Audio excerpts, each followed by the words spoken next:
And we are live! Yay! Oh yay, another empty chat, but that's okay. So, before we begin, thank you for Addict36 for following right before this stream. And now that I don't have anything else to do, like always, I'll just cut to the chase. That was weird. Okay. Well, it's time. Because apparently, there's another case. Episode 5, Rise from the Ashes. Ooh, I'm curious. Because I thought the story ended, right? So now... let's see.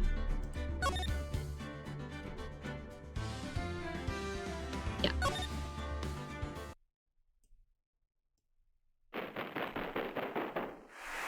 Ooh, cinematic.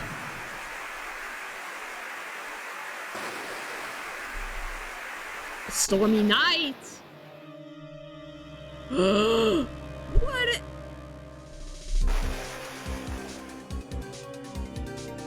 What? What is with this graphical update? Oh my gosh, what a glow up. Ooh.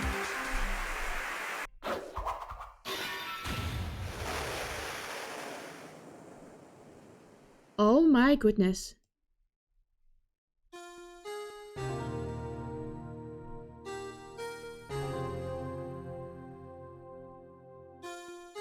It's been 2 months since Maya left the office.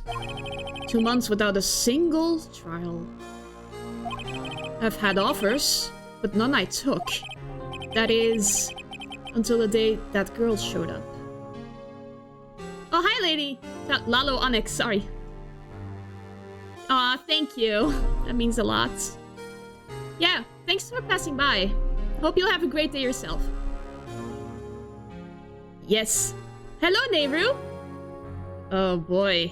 It is time for the case I was not expecting at all. I thought the game ended, but now it's just another case. That is, until the day that girl showed up. A long one. Oh boy, I have to cut this case in 2 streams, am I? Oh well. Why do I come here to office? Why do I come here to the office every day? It's not like I want to work. There you are, finally! Where have you been? My sister's trial is tomorrow. Who are you? Okay. She looks a bit like Maya. Like a blast from the past. Who are you? Doesn't matter who I am. It only matters who you are. The famous defense attorney, Oh. Seriously? I solved the DL6 case and no one knows Phoenix's name. I really will be in the age of irrelevancy forever. Oh well.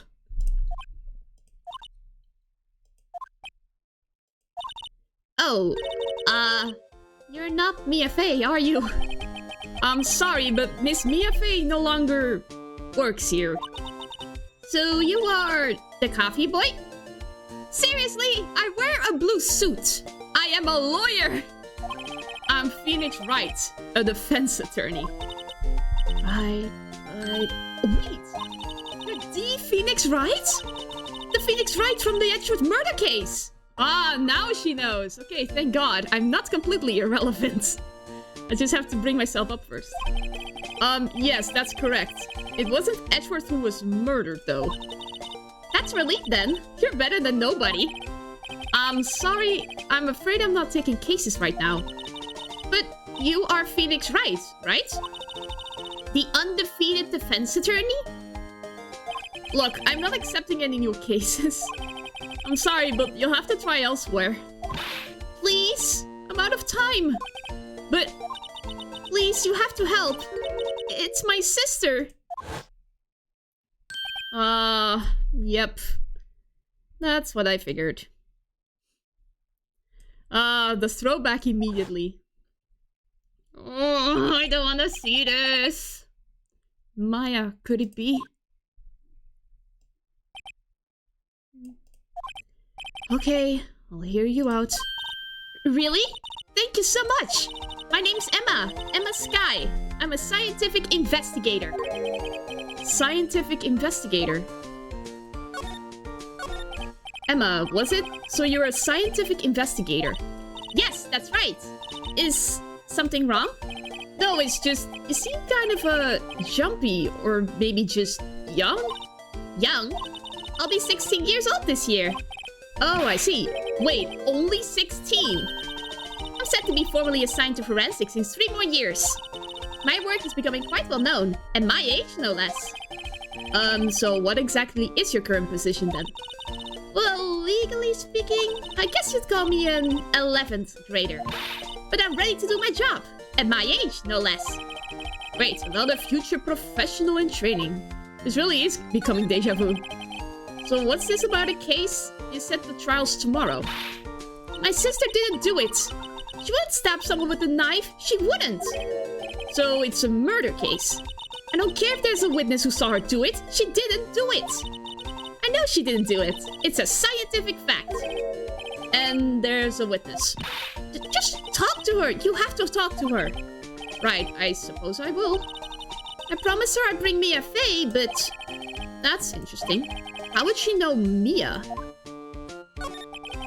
So you want to be a scientific investigator when you grow up, then? Excuse me? I'm not a child, I'll have you know. Still, it's good to have a goal, albeit a very unusual one. I believe investigations should be done scientifically. Don't you?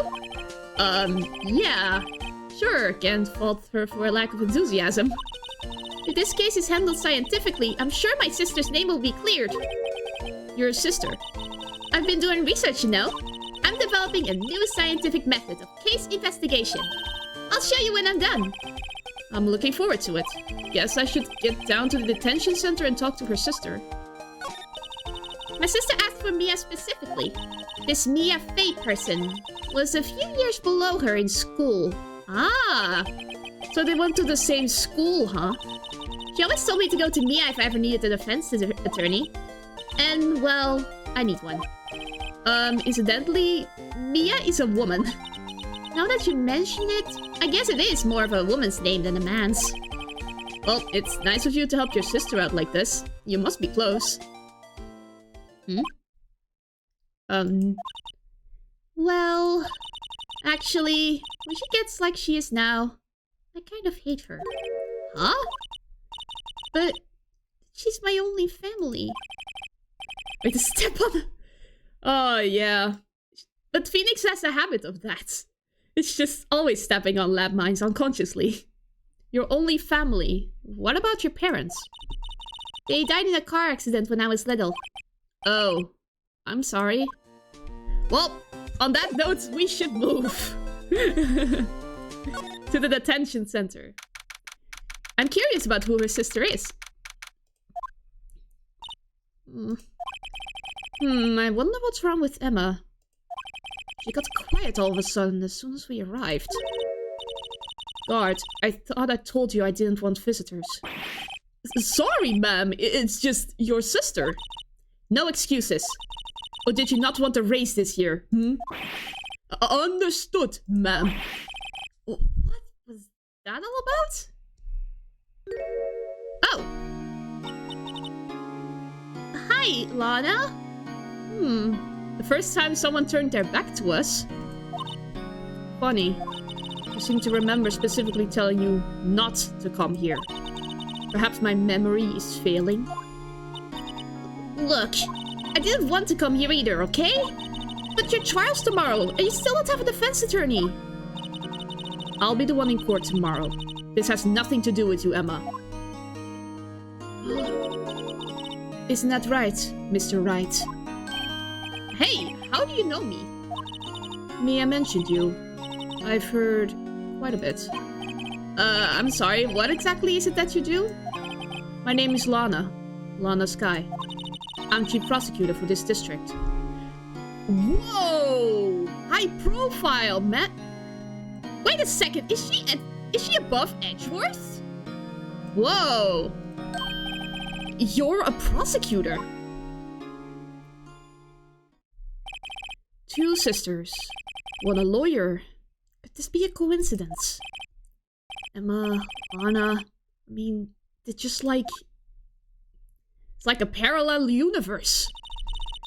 Is something wrong, Mr. Wright? There's something you should know from the start. Which is? The suspect in this case has confessed to the crime. Huh? Oh, wait, but the suspect is... Me. I did it. Well, Mr. Wright?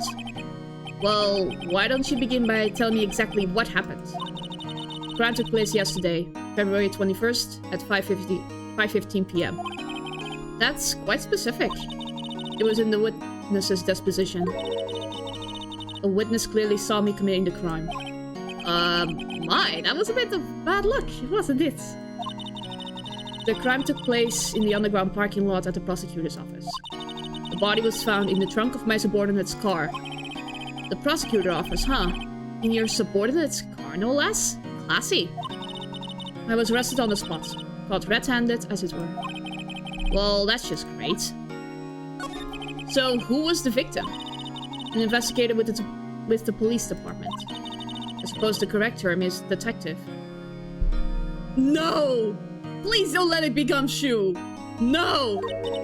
A detective? Death was due to a loss of blood. He was stabbed once in the stomach. By you. Death wasn't immediate, but the wound was fatal. I see. Allow me to repeat myself, Mr. Wright. The victim was a detective. You know what that means, don't you? Uh-oh. What, Mr. Wright? What does it mean? Well, it means that the police department will consider it a matter of pride to have found me guilty. They will use any means at their disposal to do so. This case gets worse and worse with everything I learn. So you're the chief prosecutor? That is correct. I'm responsible for overseeing every trial handled by prosecutors in this district. I make sure the prosecutors have what they need to do the job and manage every aspect. Those are my responsibilities in a nutshell. That's an awfully large nutshell. Still, I'm a little surprised. I would think you'd recognize this district chief prosecutor, Mr. Wright. Huh? In fact, it seems impossible you wouldn't. Lana? What happened to your hands? Oh, this? I cut myself by accident. When I stabbed him, that is. I'm not very good at being a criminal, I suppose. How am I supposed to defend this? Yeah, I know a defense attorney is necessary in every case, even the ones who plead guilty, but... Well, time to change the subject.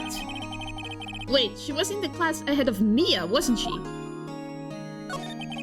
You were in school with Mia, correct? A few years above her? Emma told you that too, did she? Well, why not? I did drag him all the way here from his office. Although it seems he has very little in common with Mia.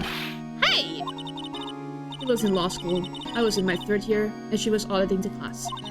She was different than the other students. Different? She was strong.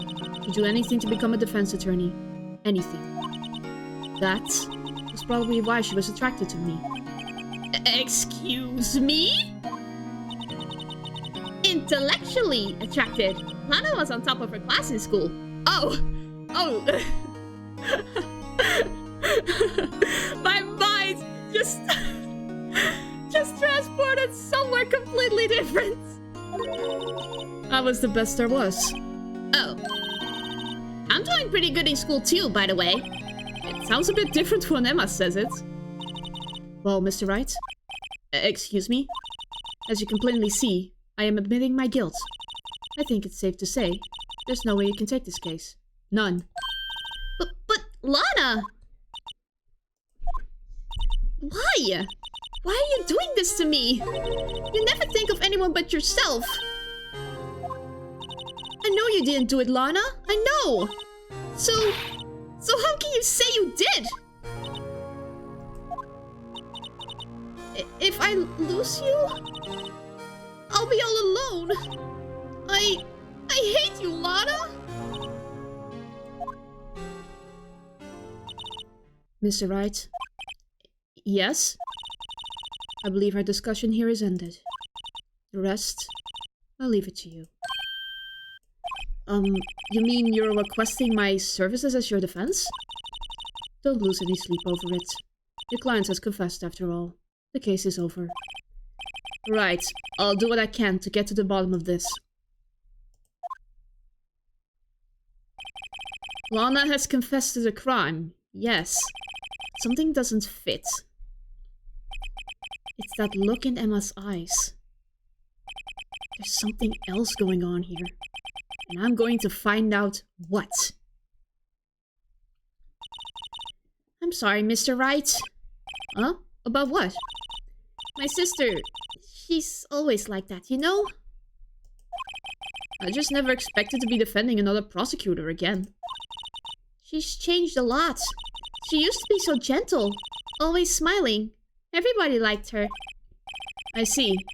Sorry, but I'm having trouble imagining that. What happened to her? I don't know for certain myself. I think maybe she... well, maybe not.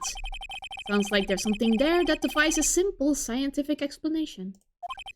Let's go check out this underground parking at the prosecutor's office, shall we? Okay! Yes! Okay. I feel like I'm stepping into the lion's den. Like, this is a place where Edgeworth hangs out. So this is the lot where it all happened. Looks like they're still investigating. Funny that my first visit to the prosecutor's office should be like this. Hey everyone, keep up the good work! Hey, what are you thinking? Well, they are going to be my co-workers 3 years from now on, after all. No harm in saying hello. Actually, there is. You know, attorneys aren't supposed to examine crime scenes? I'm trying to not stand out too much here. See? Hey there! You expecting to go unnoticed here, partner? Oh no. Another guy with an accent. No! I'm so bad with accents. But partner? Is that a cowboy? What do we have here? Looks like Bambina got loose from the ranch and is up to no good. Folks gotta learn to keep them doggies down, partner. Mr. Marshall! You know this man? Marshall looks more like a sheriff to me. Looky here, Bambina. I know how you feel. But this is my Gans gold strike, see? Strike? This is our claim. Our territory. With a mother load of evidence. If you're fixing to mess with ours, you'll regret it, partner.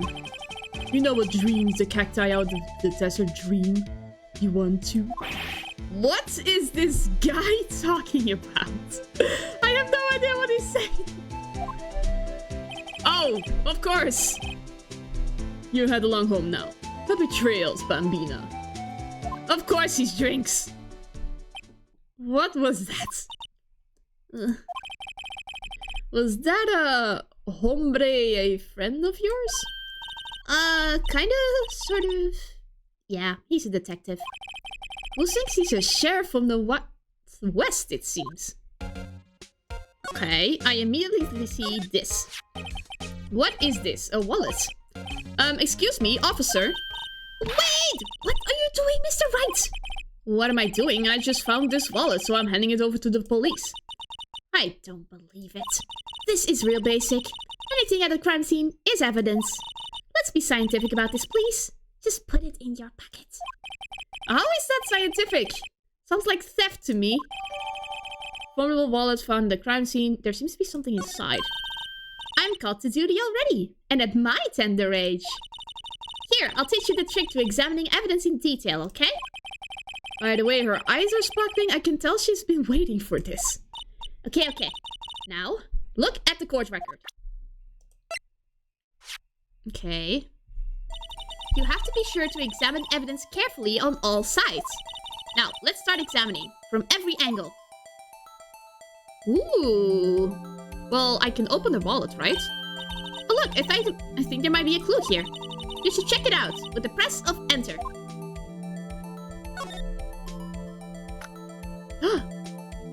An ID. This this is an ID card. Oh! Maybe this is the guy who got murdered. Okay. So, Gumshoe is fine. Okay, that's a relief. Anyway. Sergeant Bruce Goodman, ID 5842189. See? Well, isn't scientific investigation useful? I guess. Though I don't see what science has to do with it.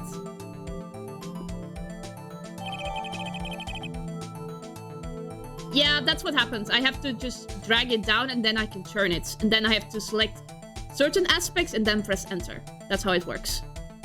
Let's be sure to examine every piece of evidence we find. Guess I've got to be on my toes from now on. Well. Oh, I can slide. Oh, Jeebus. Well, no time to waste. Let's get hunting for clues. I wonder what this is. Well, partner, looks like you got no intention of going home quietly. Yeah, oh no. The sheriff. Like I said before, this here's our claim. You'd be best be moseying along, unless you're fixing to bite the bullets. Yeah, scary. Could you just tell us one thing? Who owns that car?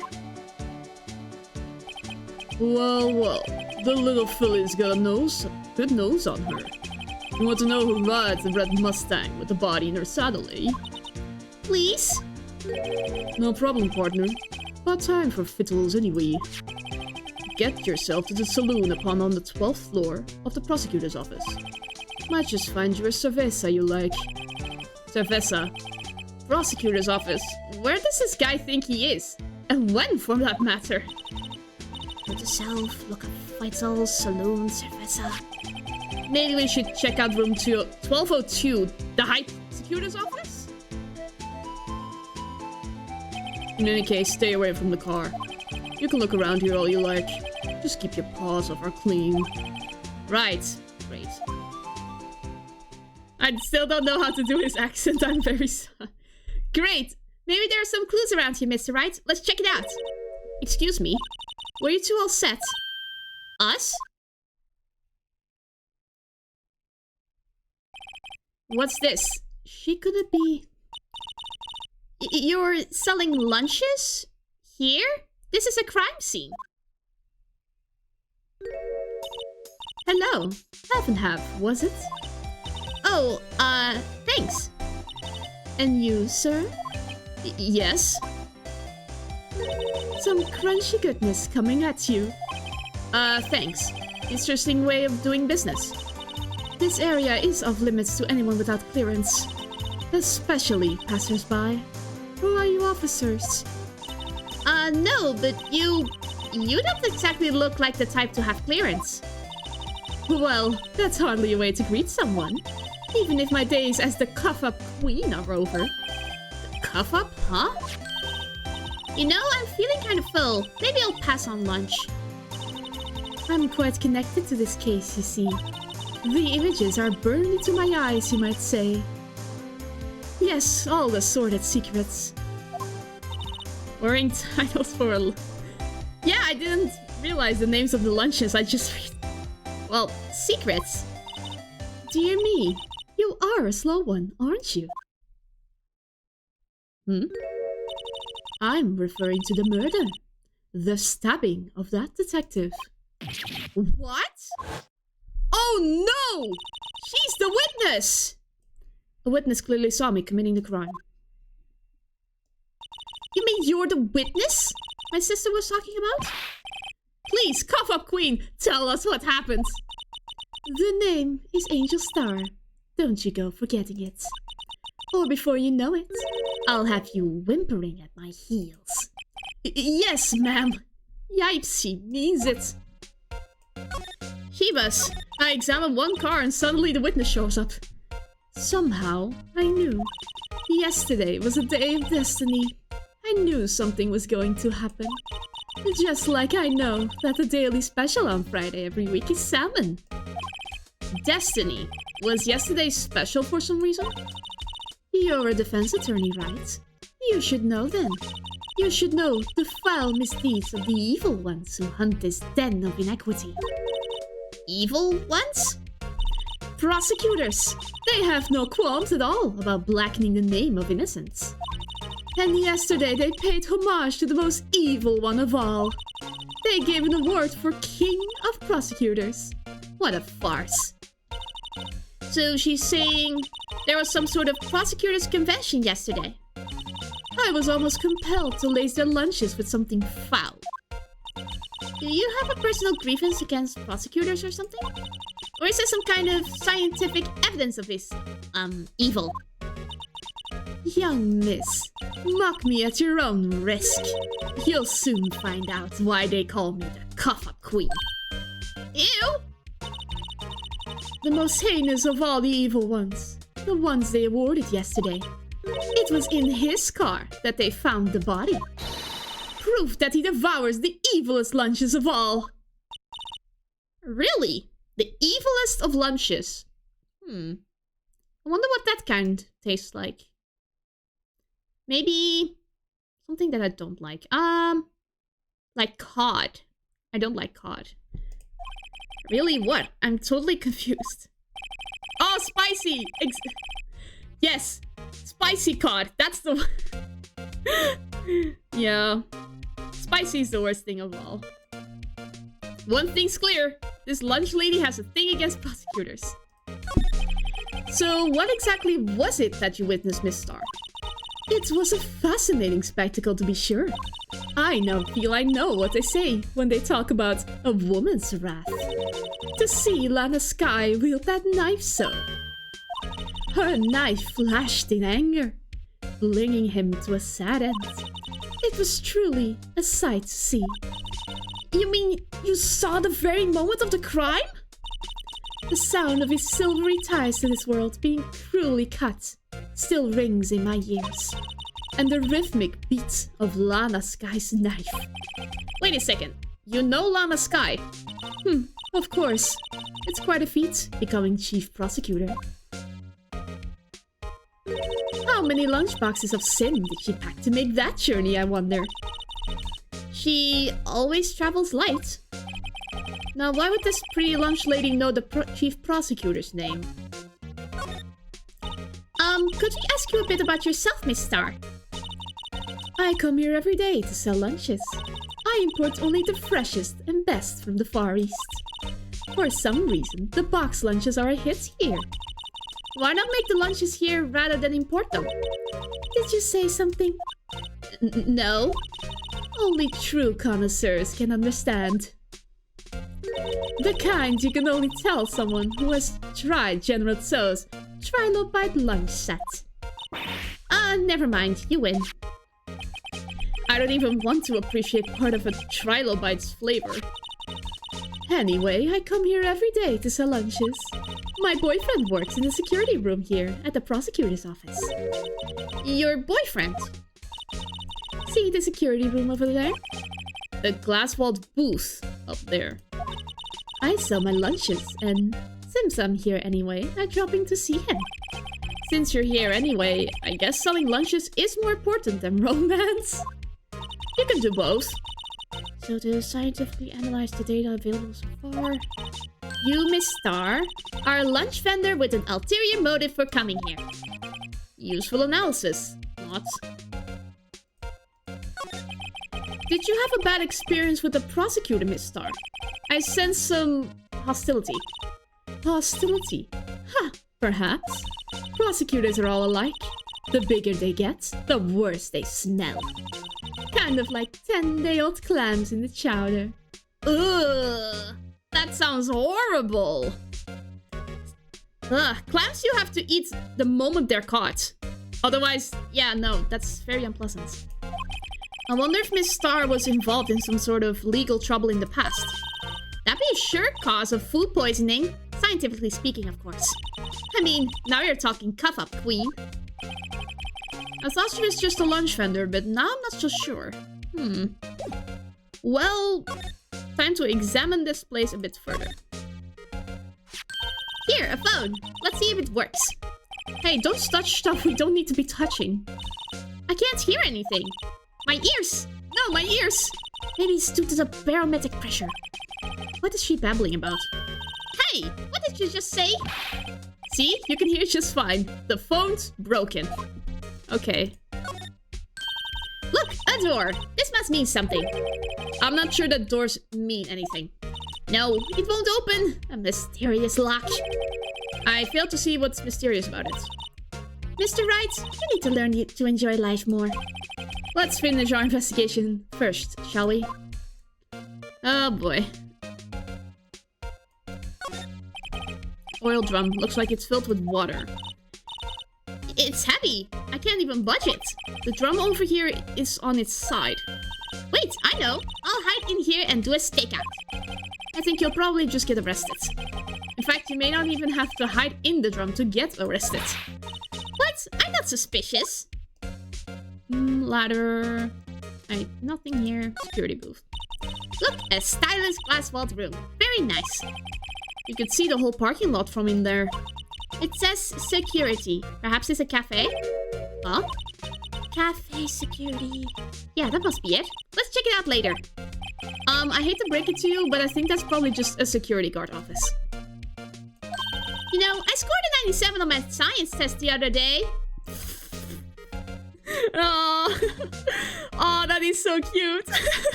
No worries, Emma. I know you're smart, but you can be smart in different ways. Too bad they don't have a test for common sense. A ladder. Aha! A ladder. That's a step ladder. What's the difference? In scientific terms, please. Scientific, huh? Look at the basic nature of things, Mr. Wright. This all seems so horribly familiar somehow.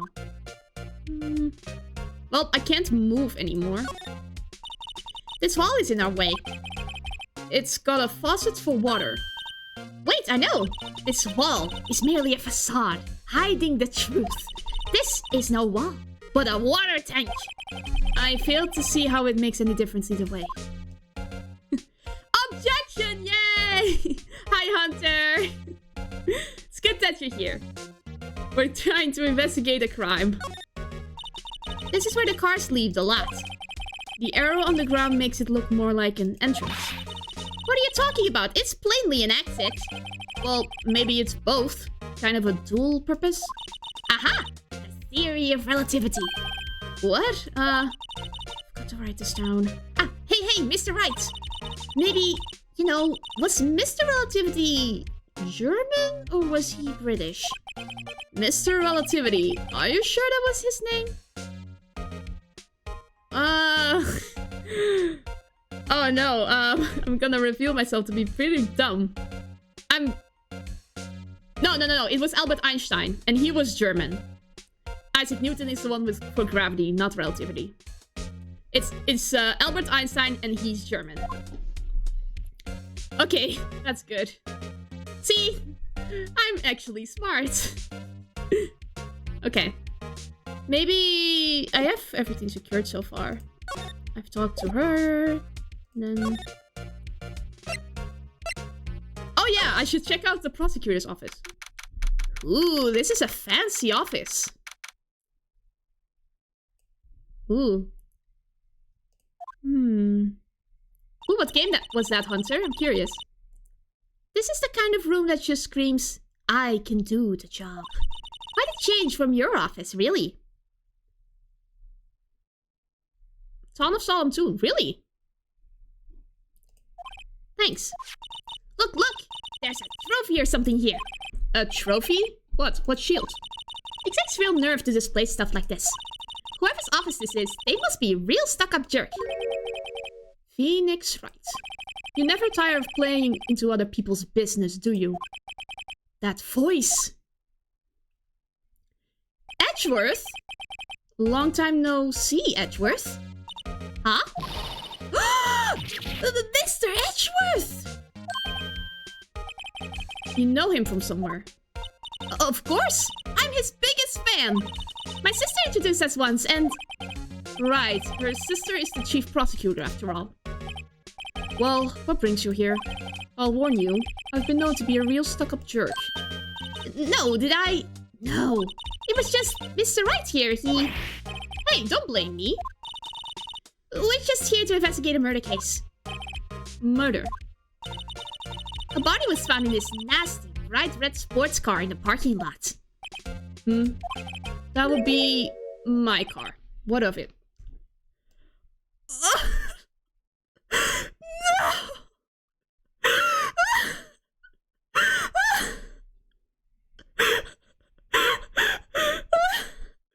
Well, I hate to break it to you, Edgeworth, but there is a body.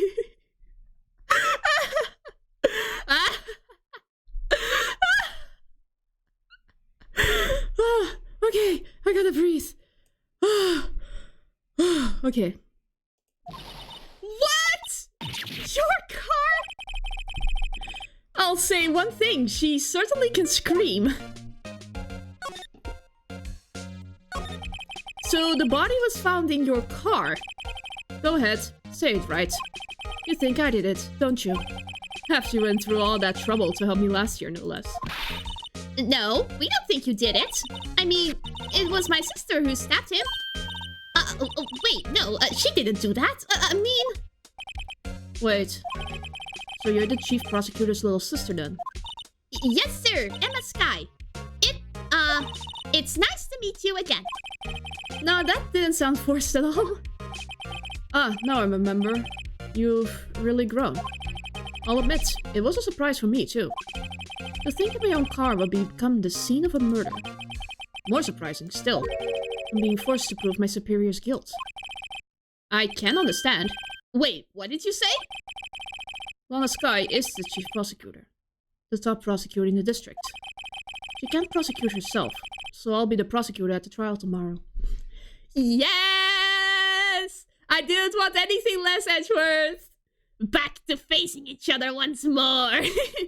On friendly terms this time. You? Mr. Edgeworth? To be honest, it's a bit of a miracle I'm still here at all. What do you mean? Rumors. You've heard the rumors about me, haven't you? Miles Edgeworth. It's hard to remember a time when there weren't rumors about this guy. Forging evidence, arranging false testimony, illegal searches, you name it. Thanks to you, my innocence was established in the trial at the end of last year. However, there are some who say I'm the one responsible for the current incident. What? That's crazy. Some people need very little excuse to think ill of others. It's a fact of life. Impossible to stop. But some of them even go as so far as to present me with toys like this. They think it's funny. Toys? That bronze shield. There's got to be a story behind that one. Chief Prosecutor Sky. Yes, we first worked together on a case 2 years ago. It was my first big case. That's right, I remember. 2 years ago. I wasn't even a lawyer yet. Since then, I always felt that she was looking out for me. It appears I was mistaken. Mistaken? Why? I mean, I know she's not the warmest person, but I'm sure she felt some responsibility for you. Then, why? Why did she stab someone in the trunk of my car? Not only that, she stabbed him with my knife. What? Mr. Edgeworth, your knife was the murder weapon? Why do you have that on you? Why didn't you give this to the police? To be specific, it was the knife I keep in the toolbox in the trunk of my car. Usually in Edgeworth's toolbox, traces of victims' blood, no prints. Edgeworth? What? Are you sure you didn't do it? No, don't answer that. Come on, can't you take a joke? You have a strange sense of humor, Mr. Wright.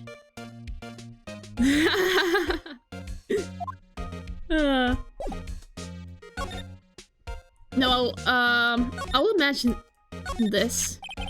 I have been wondering, what the heck is this? It has a big K on it. Prosecutors. Huh? What's that? It's the King of Prosecutors trophy. king of prosecutors? It's a great honor. They send that shield to the best prosecutor each year. What? So? So that K, that's... K stands for king? Yeah, you got a problem with that? I didn't design the thing. King of prosecutors. Kind of like employee of the month. Only better. Why is this evidence? Oh boy. There's some dispute going on in the prosecutor's office. Wow, this jacket is even lacier than his usual ones. This must be his lucky trial jacket. Lucky jacket, right. I've never seen him wear it.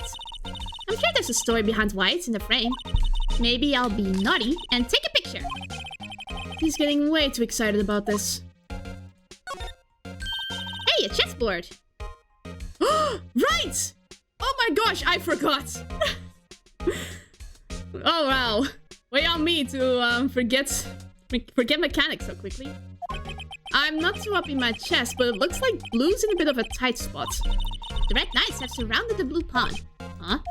Those horses are mounted knights. Their swords have really sharp edges. And check out that poor pawn. His head is kind of spiky. Kind of reminds me of you. Mr. Edgeworth must be an avid chess player. What's wrong, Mr. Wright? Edges surrounding a pawn with spiky hair. Nah, it's nothing. Oh, he really is just pissed. Okay. Oh, I can just check. It's a giant blood splatter on it. This must be the victim's blood, right? Either that or Edgeworth cut himself peeling an apple. What's Edgeworth doing with a knife like this anyway? Hey, maybe he spends his weekends roughing it in the wild. Edgeworth, in the wild. I think my fruit peeling theory is more likely. Are you kidding? I always picture him as an outdoorsman. No, there's a scary thought. Let's check this one too. There's a plaque in here. Hey, check it out! There's a metal plate here. Looks like the names of all the previous recipients are engraved on it. Wow, one guy listed a bunch of times. Ah!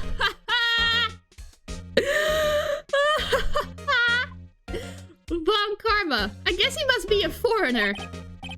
Yeah, that's probably it.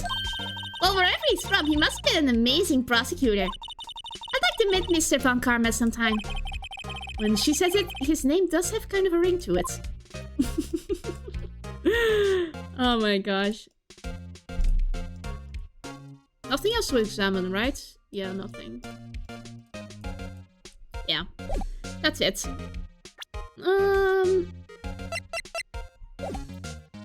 I think that's about it. Wait, there's a card in there.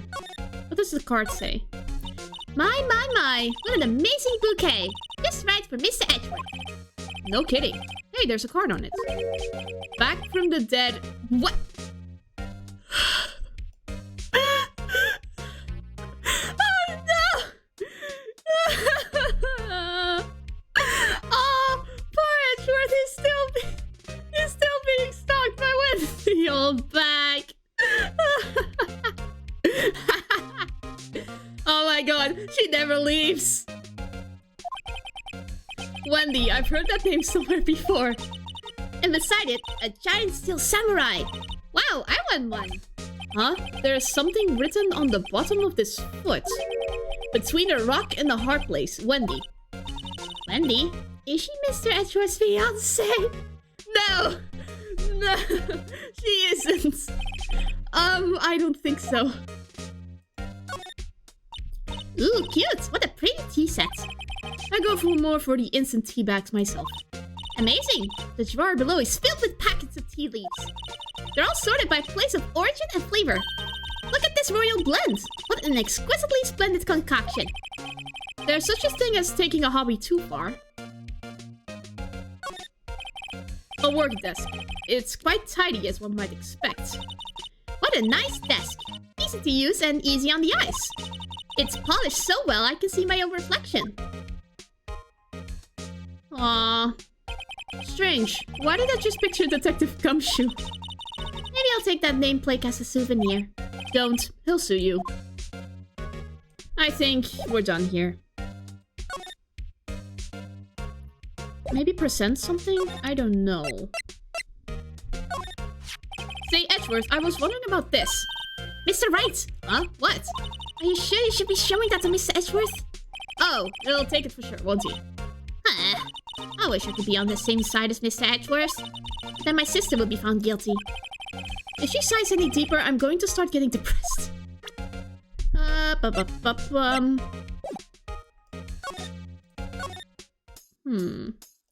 Let's present her this. Could you take a look at this? You? Yes? You said you wanted some hot tea, right? No, but thanks. She didn't even look at me. You must have to brew the leaves a long time to get rich flavor like this. We infuse the leaves with steam before brewing. I knew it. So that's the secret to their aroma. Exquisite. The only thing I'm smelling here is wasted time.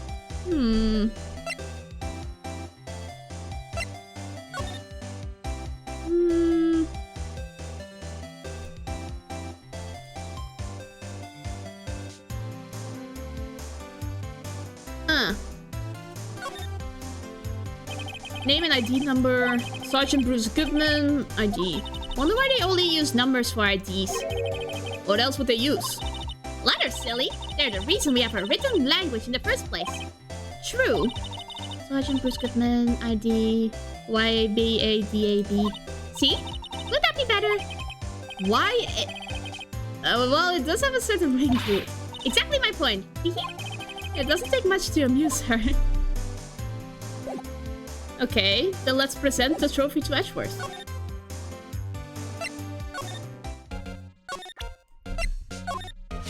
So basically this says you were the best of the best last year, huh? You can take that foolish grin elsewhere, right? I lost a day of work to receive that travesty. Huh? Why is that? I had to go to the police department to receive that broken shield. The police department? Yes, right next to the police station downtown. You've been there, haven't you? Where Detective Gumshoe works? Yeah. I was wondering about something about your shield. Why is it broken? What does it matter? I've got more important things to worry about. Oh, right. He doesn't seem too concerned about his award. For better or for worse. Yesterday was a very busy day for the prosecutor's office. Maybe we should ask him more about yesterday. Could you tell me more about yesterday, the day of the murder? Yesterday was the annual cleaning day at the prosecutor's office. Cleaning day? Working with the police department, we sort and file all evidence for solved cases. We call it evidence transferal. Wiping your hands of old cases, in other words. Oh, and another thing, a ceremony was held at the police department. There's an annual review and awards for outstanding police officers and prosecutors. And that's when you got the shield. I was at the police department yesterday afternoon. I got back here at 5:12. That's very precise. People like myself and Mr. Edgeworth pride ourselves on our precision, Mr. Wright. No, I place a little faith in my memory. The only thing I trust is solid evidence. Ah, I see. Record of parking in the prosecutor's office. Entered the lot at 5:12. This is the parking stop from the underground lot. The murder took place around 5:15. So the murder happened right after you got back. What, right? I'd appreciate it if you'd direct that suspicious glare elsewhere. Whoa! Who are you? Excuse me, but this is Mr. Edgeworth, anywhere on the premises. I'm Edgeworth. What is it? I'm here, sir, at the request of the chief, sir. I've got your report, sir. Report? What? Did you find new evidence in the case against Chief Prosecutor Sky? I don't like the way this conversation is going at all. Sky, sir. No, sir. No name of that kind, sir. Not in this report, sir. I think I just heard Edgeworth's lid blow. Mr. Edgeworth's lid isn't on very tight, is it? I made a clear request to the police department, did I not? I need to focus on the trial tomorrow, so don't bring me anything unrelated. Sir, but sir! I'm just following orders, sir. They told me to bring this to you. I wasn't aware of the particulars of your arrangement, but give me your name. Yes, sir. Meekins, sir. Officer Meekins. Right, Officer Meekins, take your report and leave. And good luck with that race next month. But, sir, I didn't know. Poor guy. Looks like he was absent on the day they gave out brains, and good luck! Ooh, bird Phoenix! Right. Yes, sir! Ah, he caught me off guard. As you can see, I'm busy. You may leave now. Let's do what he says, Mr. Wright. The victim was a detective from the same department as that patrolman just now. Going down to the police department. You can ask more there. Thanks. He seems to finally calm down at least. Okay, we're getting somewhere. Underground parking lot.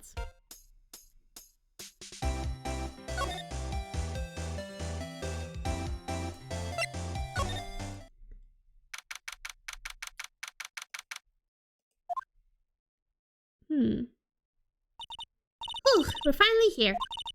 Why would they put the police department so far away from the prosecutor's office? It's me. That took almost 30 minutes by taxi. And traffic wasn't even that bad. The police department, huh? I've only ever been to criminal affairs next door. Hold on, what's that? Oh my god. The whore. Disturbing! Why does it undulate like that? Oh wait, I know. This is the Blue Badger. They're trying to make him the police mascot. Wow, Mr. Wright. You sure know a lot about the police. Still, he does seem familiar somehow. Forget the Blue Badger. Who's that next to him? Someone appears to be dancing with the Blue Badger. Uh-oh, he noticed me. He sure is running over here fast. Hey, pal! What are you doing it? Gumshoe, hello, old friends. I'm happy to see you again.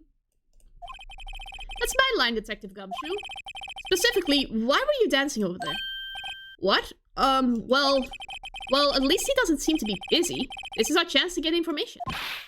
Hey, I'll have you know, I'm a very busy man, pal. I'll give you one word of advice, pal. You better not agree to defend the suspect in this case. Why not? Huh? Well, it's just that the chief prosecutor has confessed to the crime. She says she summoned the detective to the prosecutor's office and she killed him. But what if she's not telling the truth? Yes, well... No, come on, pal. There's plenty of evidence against her. But what if the evidence was faked? Hey, pal. Can I speak to you for a second? Huh? Me? Why is this little girl so peeved at me? She's a relative of the suspect. She's Lana Sky's sister. Whoa! The chief prosecutor's little sister? Just please investigate this case carefully, okay? Scientifically. Yes, sir! Oh, by the way, you might want to keep your voices down. You don't want to be overheard using words like faked. Huh? It's a sensitive issue with us these days. So what are you doing here, Detective Gumshoe? Me? Oh, well, nothing really. They kicked me out of criminal affairs. Oh my god, really? Oh, that's so sad. Why? Detective Gumshoe, what did you do this time? What do you mean this time? Then what happened? I know things are busy right now. I mean, with my sister's case and all. It's true. We've never had a chief prosecutor murder anyone before. Only the highest ranked people are being led into the criminal affairs now. Oh, he's not fired. Okay. That's relieving. I don't want him to get fired. Lowest ranking guy in there is our chief of detectives. They're not letting any of us rank and file detectives in at all. None of you? I know this is an important trial, but isn't that a little odd? So anyway, I thought I'd spend the day getting the badger down... I spent the day getting the badger dance down pat. Is there anything else you could be doing? The chief of police himself is directing this investigation, pal. And Officer Marshall was assigned to the underground parking lot. Officer Marshall. Now that I think about it, Emma did seem to know that Marshall guy. Patrolman in charge of a crime scene. It's unheard of, pal.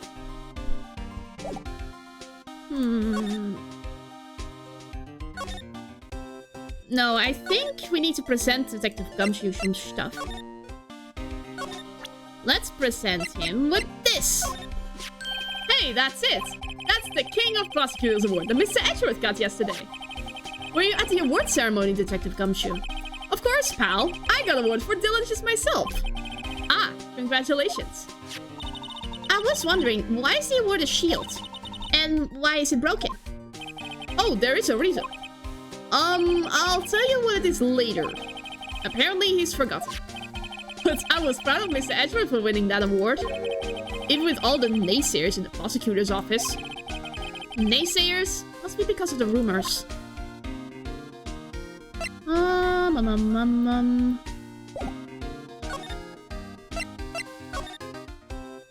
Let's try move a bit. No. Then maybe I need to examine something else. Nothing else. The 12th, this, the day of the crime. Where to place 3 minutes.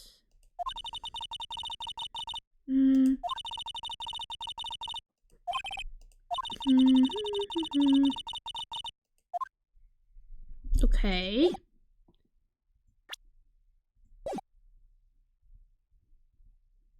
Then let's move again.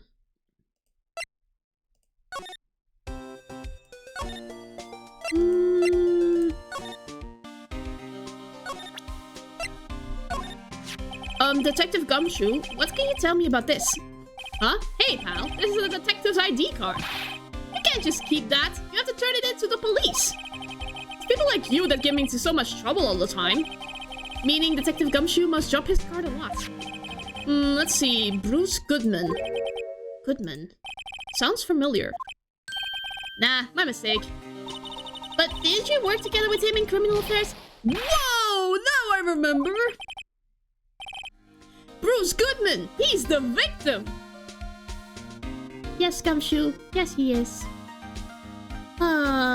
He's very slow on the draw.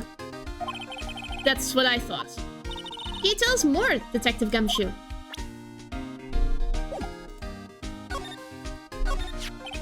So this ID card belonged to the victim. He was a detective, like myself. Detective Bruce Goodman. Don't you think it's strange? I mean, why would the victim's ID card be lying on the ground where we found it? Well, Detective Goodman should have been at the police department yesterday. There was an evidence transfer for a case he handled 2 years ago. Evidence transferal. Mr. Edgeworth mentioned that too. But Detective Goodman was killed at the prosecutor's office. Well, that's the thing. It's hard to say this, but word is that the chief prosecutor Sky called him out there to the parking lot. Elana's confessing as much.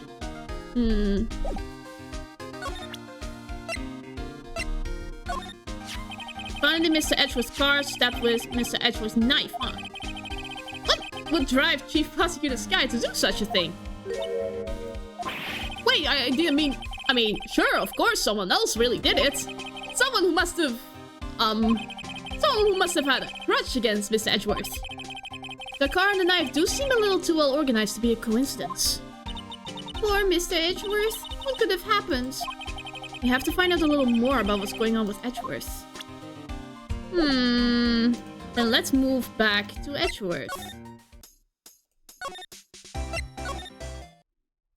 Oi! He's gone.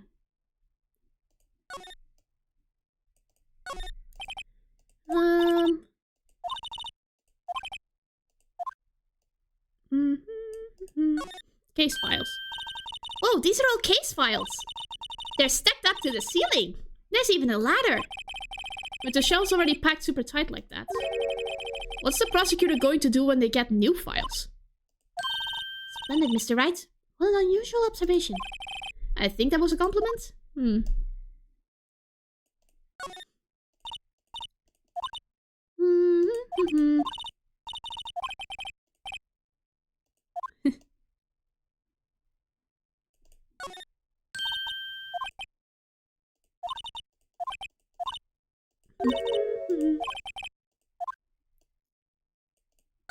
one.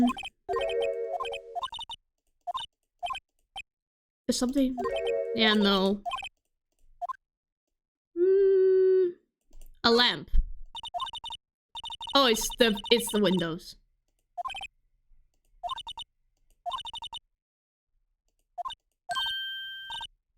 Whoa, that's handy to know.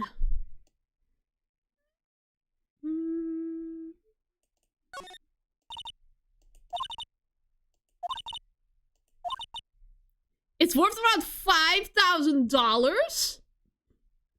Shebus. $5,000! Speaking of which, your suit would be about... That's enough of that. I don't need my life appraised. Thank you very much. There's got to be something else in here. I don't see it.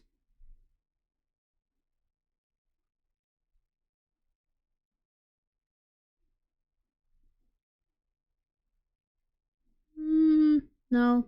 I don't think there's anything here. Wait, the trophy again?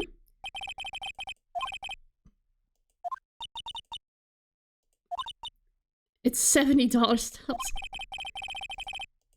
I wonder what that mysterious K means. Well, yeah. I have examined everything. Well, let's see if I can find more here.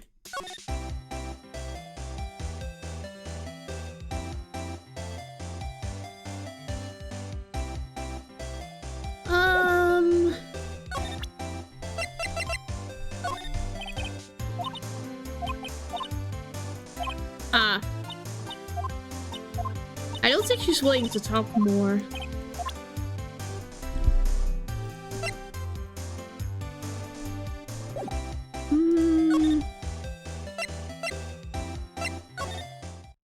No one's here.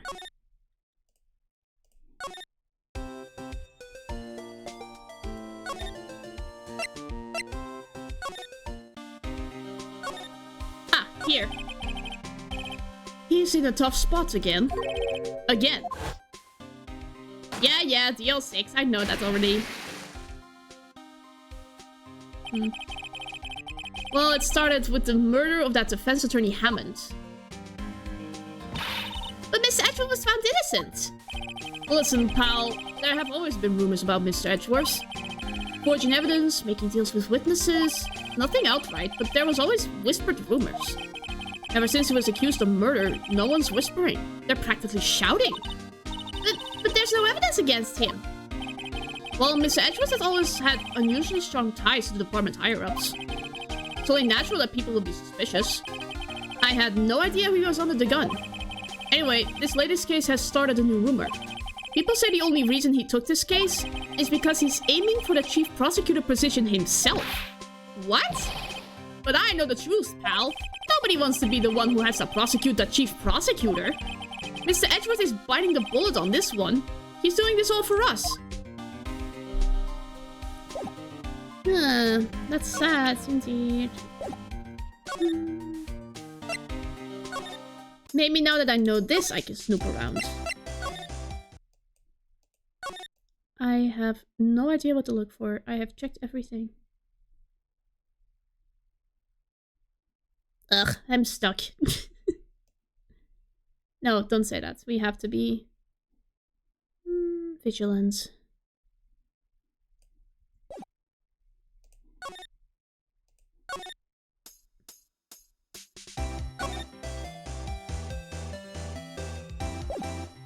Maybe...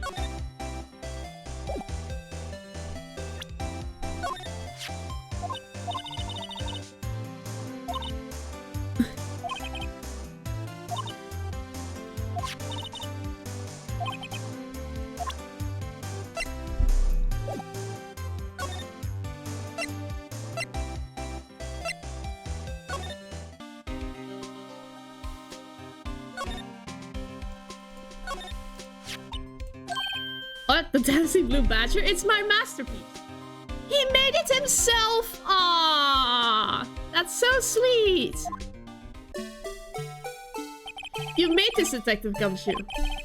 The chief threw together some designs and I just did my thing, pal. Nice work.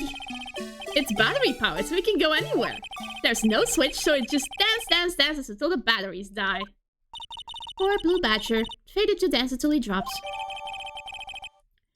That's literally a piece of evidence, what? And that's all I know about that. I'm not officially on the case, you know? Thank you. Why aren't you handling the case, Detective Gumshoe? We met the guy who is... What was his name? The guy in the parking lot? That'd be Officer Marshall. He was appointed directly by the chief of the police. Officer Marshall. Is he some kind of Wild West sheriff or something? No, Jake Marshall's just a regular officer. From West LA. For a moment there, I wasn't sure. Look, pal, let me try to make things a little easier for you. Show them this, and they'll let you examine the crime scene. Maybe. Ah, thank you. Just act like you're supposed to be there, and nobody will look at you twice, pal. Well, on that account, I can move. Yes! Looks like the investigation's still going. I have to be getting back to the shop. Sorry, looks like I'll be stuck in this pit till the sun sleeps. I'll see you in my dreams tonight then, baby. Oh no! What? Oh, still here. Ah, hello! Why the surprised looks? Didn't I mention? I've got a boyfriend in criminal affairs too. What happened to the security guard? Hey, what's wrong, Babina? You're looking like a doggy that's lost its hurt. Jake Marshall. Strange guy, but in charge of a crime scene. Well, I can enter now. Would you mind reading this for me? What's this? I warn you. Fan letters to me go right in the spittoon. It's a letter of introduction from Detective Gumshoe. May we investigate? Gumshoe. Ah, that old cowdog. He holding a birthday party or something. Huh? Look. Why it should say letter of introduction? It says invitation. Ah, I think he just miswrote it. Wait, why am I getting all defensive here? No worries. This proves he's from Detective Gumshoe. Better than the blood test. Guess I better let you in then. Thank you, Officer Marshall. Oh, that's right. He's a patrolman, not a detective. Which reminds me. Hey, wait a sec. Is the crime scene supposed to be handled by a detective for hire?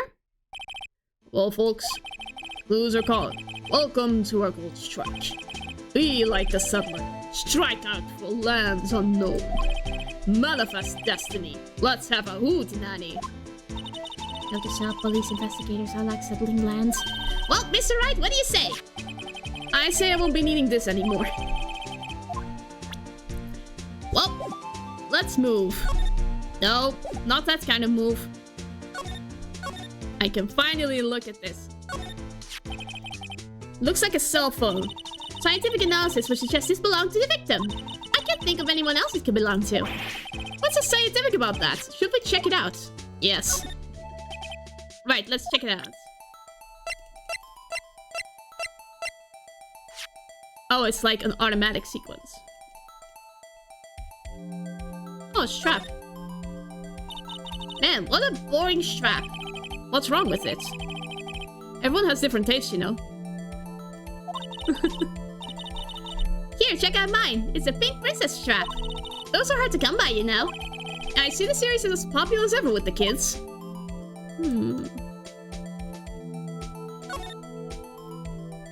Aha. This phone's still on the radio screen. Radio? Mr. Wright, most phones keep a record of all the calls you've made and received. You just press the blue button to display the last number you called. Convenient, isn't it? I'm surprised you didn't even know about that.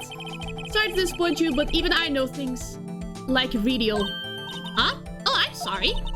It's just, you never know with people from your generation. Whatever, let's check this phone out. Redial, okay.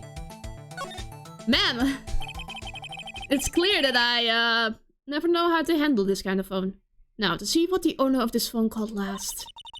Notice how the defense attorney doesn't think first, he just pushes the button.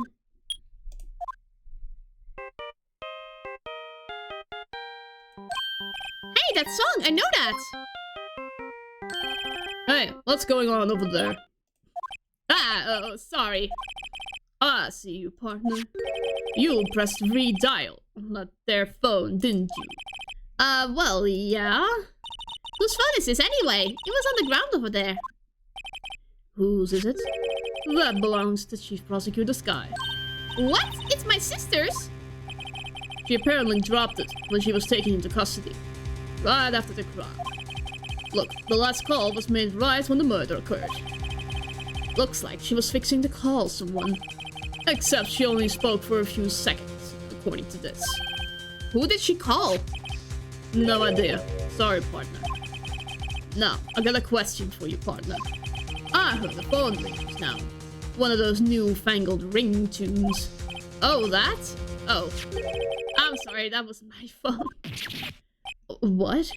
Your phone? Yeah, it's kind of strange, but someone called me right as we picked up the other phone. A wrong number. I hope you're not lying. They shoot you for that in Texas, partner. Uh-oh, I've decided the wrath of the Lone Star Patrolman. Last call made 5:18. Okay.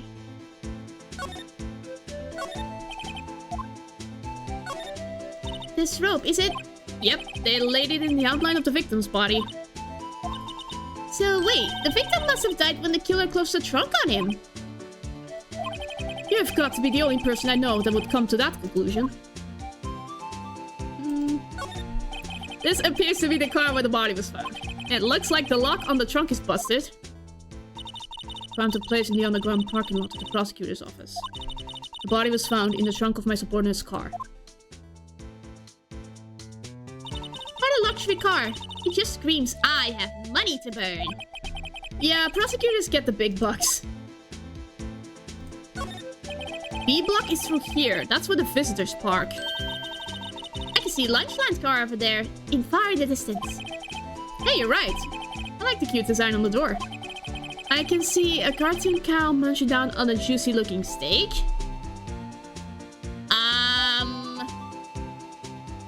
Well, I'm not gonna comment on that. That's just weird. Doesn't that strike you as a little creepy?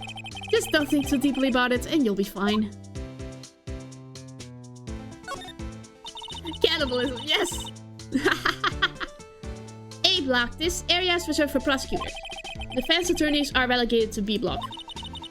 I dream of the day when I will be able to park my car here.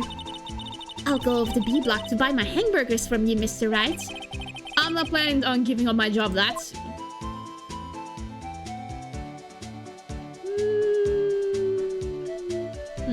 I think that's about it.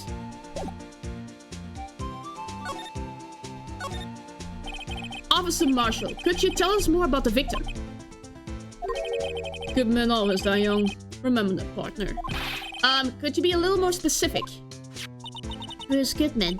He was a detective, right? Well, aren't you a feisty dog eater now? Detective Goodman was stabbed here at 5:15. The smiling Madonna told me the tale.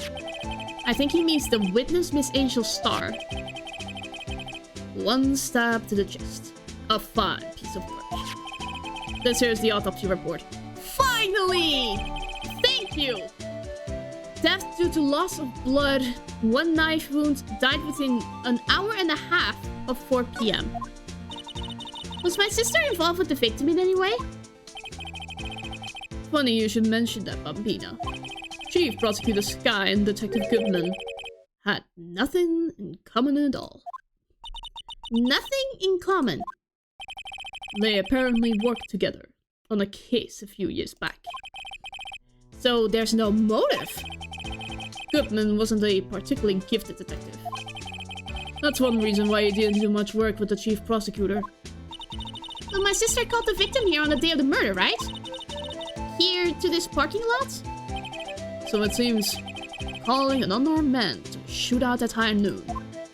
It's high noon. Right? I don't mean any offense, but Officer Marshall, you're a patrolman, right? Not a detective. You call me out, they could shoot you for that in Texas. Huh? I was one of the fancy shoot detectives till 2 years ago, to tell you the truth. Oh, really? Now he tells me. But you're a patrolman now, so how can you be in charge of a crime scene? Nothing can buy you, does it, Bambina? Well, from what I've observed, there is a sliver of truth to that. But meh. So why are you in charge? No reason. We're just short on hands right now. I'm keeping out in the meantime. Marshall. Yeah, I think he's drinking way too much whiskey. Or what kind of, like, alcohol is popular in Texas? I don't know. Yeah, whiskey is like the go-to, but bourbon maybe? I don't know. Detective Gumshoe was saying he had nothing to do. Nothing important, at least. He's nothing but a sad old cowdog that can't find his tail. Maybe it's because he runs with that Edgeworth, eh? Edgeworth. That cowdog's been kicked out of this cattle run by order of the chief of the police.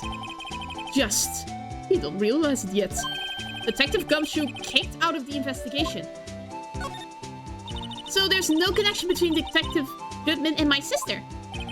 That's correct, but there's a gold mine of evidence against her. And the prospect tomorrow is none other than Edgeworth himself. I'm afraid your sister's fate is decided, Bambina. Many condolences.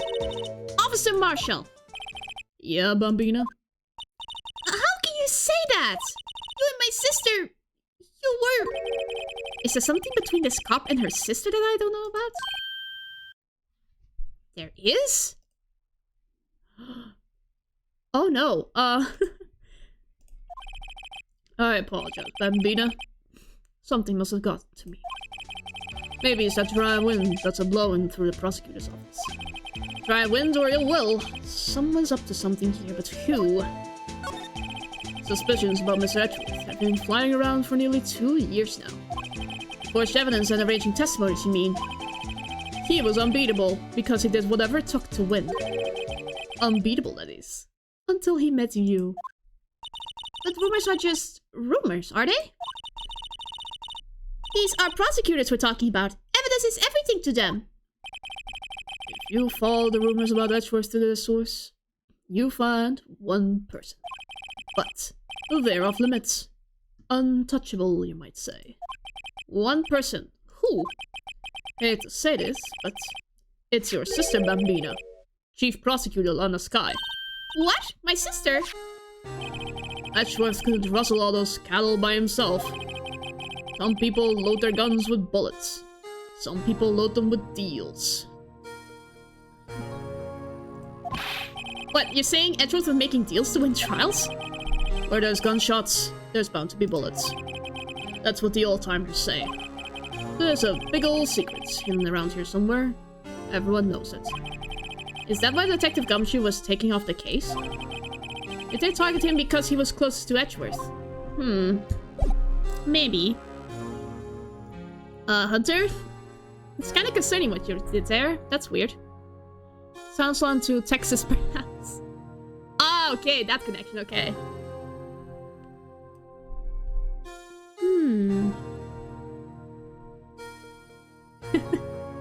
Yeah, maybe I'll research that. Maybe that's a good thing to stream. But with open lobbies, I'm not too sure.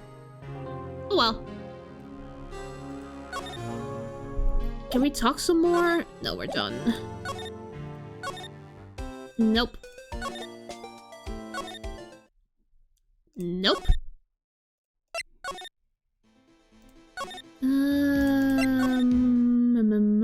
I'm missing something again.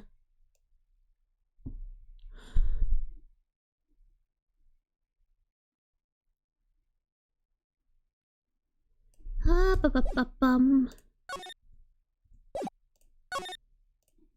has to be something else we missed.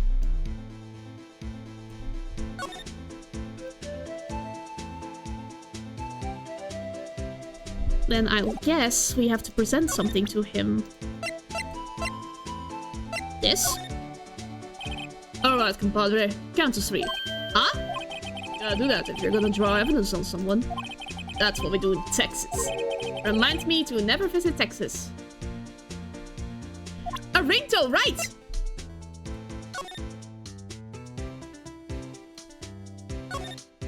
No, it's not Texas. It's Solemn.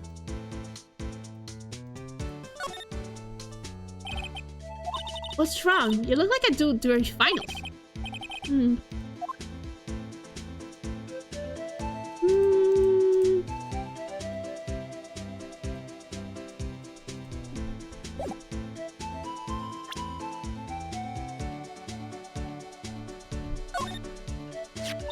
My sister's cell phone. Last time it was used was 5:18, right after Goodman was killed. Maybe she was canceling her date for the night.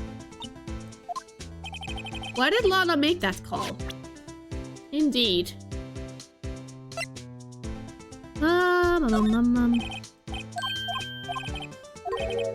Remind me to never visit Texas.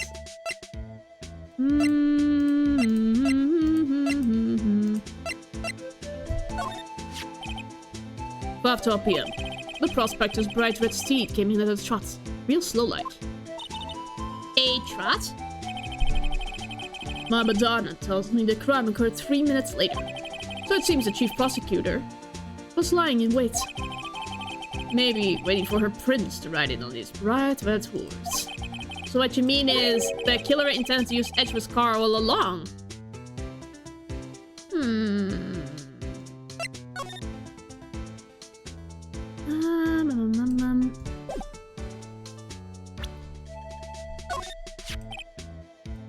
This is Detective Goodman's ID card. We found it a good distance away from the crime scene. Good distance in this rat hole. If you want distance, get yourself to Texas. Texas? Well, this is a tiny little crime scene in a tiny little town with tiny little evidence. What difference does a few yards make, compadre? Note to self, if you encounter suspicious evidence, think of Texas. There's no better way to study than to hang out with the bros.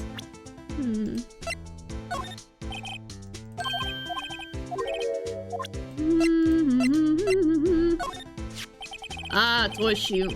Suits the boy well. What exactly could you shield with that? A toy knife, maybe.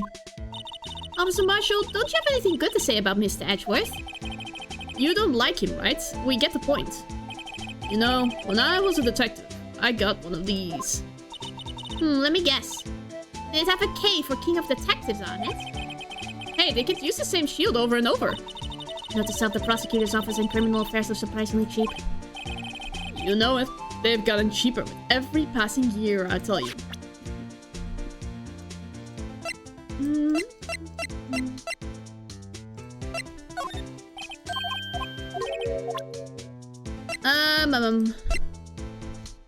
I don't think there's anything else we need to do here. Nope.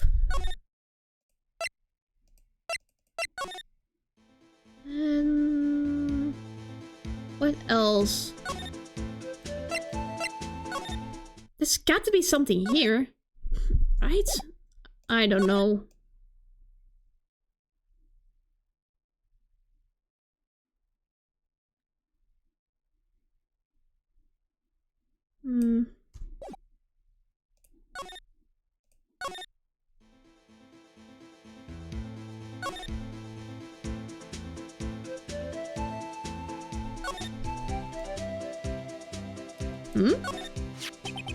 What's this? Looks like a note of some sort. Look, something's written on it. 67S122. Let's see, 67S122. There's a name printed on the paper above that. Goodman. Maybe it fell out of his pocket when he was killed? Well, so, what does this mean, Mr. Wright? How am I supposed to know? Note to self, for deductive reasoning, go to Edgeworth, not Wright. I'm sure Edgeworth wouldn't know what this means either. So, well, how are we doing, Mr. Wright? Oh, finally we're done! Oh, thank goodness. This is taking way too long. I guess we got some clues. We have an autopsy report, a note from the victim, and a cell phone. So, you think we'll be okay? Well, the only thing still bothering me is that Lana is confessing to the crime. She says she did it. No problem. I can guarantee that she's not the criminal. Oh, by the way, Emma. Yes? I know that song your phone plays when it rings. What? It's the Steel Samurai theme song, isn't it? That popular TV show for kids? The phone that rang earlier wasn't mine. It was yours. At 5:18, just after the murder took place. Your sister called you, didn't she, Emma? Oh my god! I'm sorry? Oh no. Can you tell me what you talked about? She hung up right away. I see. Oh no. The detective is murdered and the suspect is the top prosecutor in the district. I've got a bad feeling about this. Like, maybe I still don't know everything that went on here. Ooh.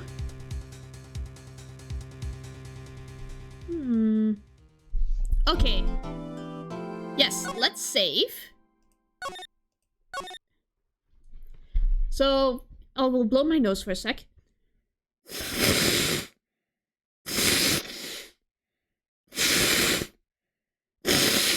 Oh, Shivas.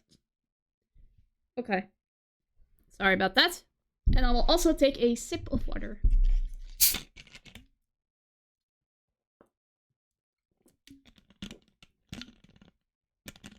Come on, close. There we go. Alrighty. Let's start the first trial. Wait, I already did that. Okay. Here we go, folks! February 23rd, 9:34 a.m. District Court, Defendant Lobby number 2. How did the investigation go yesterday, right, Mr. Wright?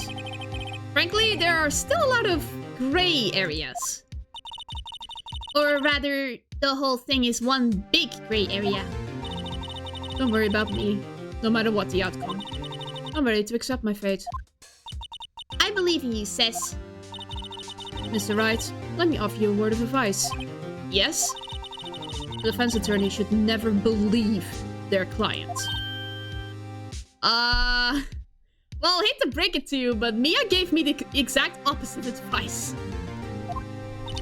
The defendant is called to trial because they are suspected of wrongdoing. Never forget that. Miss Sky, you remind me a lot of Mia. But there's one decisive difference between you and her. And that is, you're not a defense attorney. I believe it's almost time for the trial. Good luck, Mr. Wright. My first trial without a Fae helping me. No one's going to bail me out this time. This is the one where the gloves really go off. Oh boy, Mia. I'll be alone in there. So I have to discover the truth all by myself. Let's do it, Mr. Wright. I'll be with you the whole way. At least we have an assistant. Just not Maya.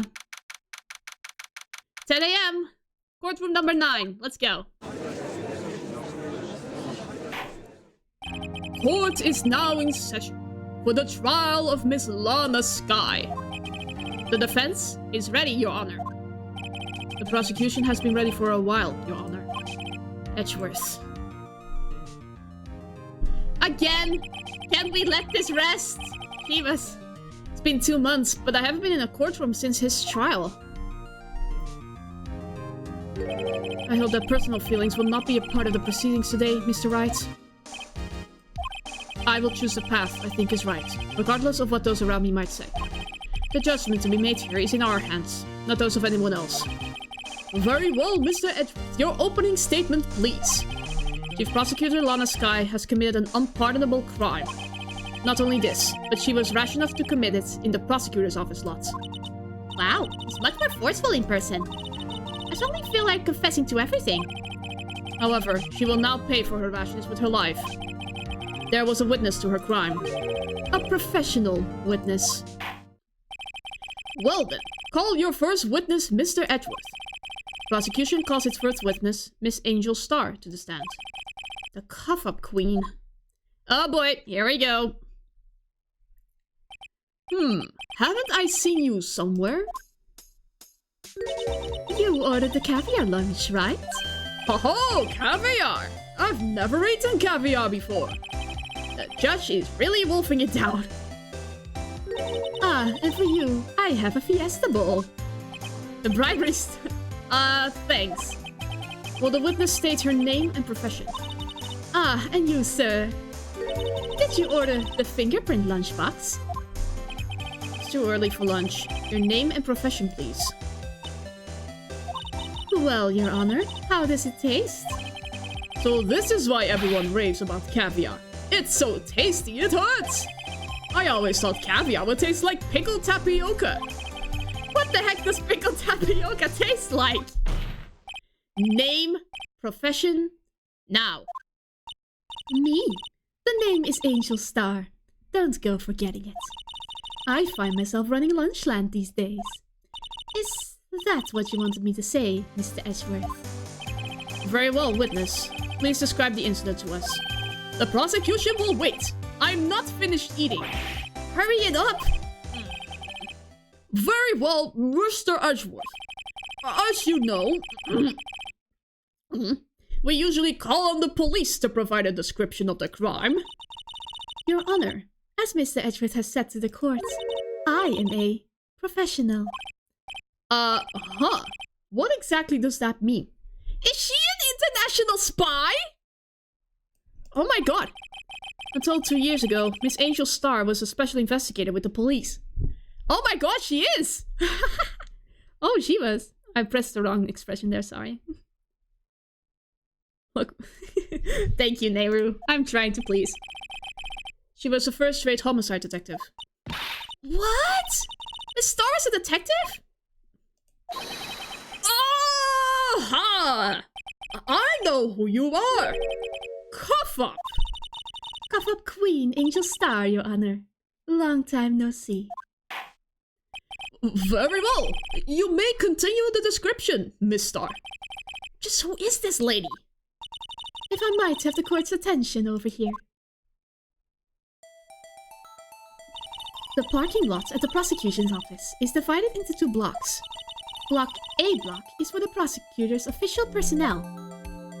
B block is for visitors and clients. A chain divider separates the 2 blocks.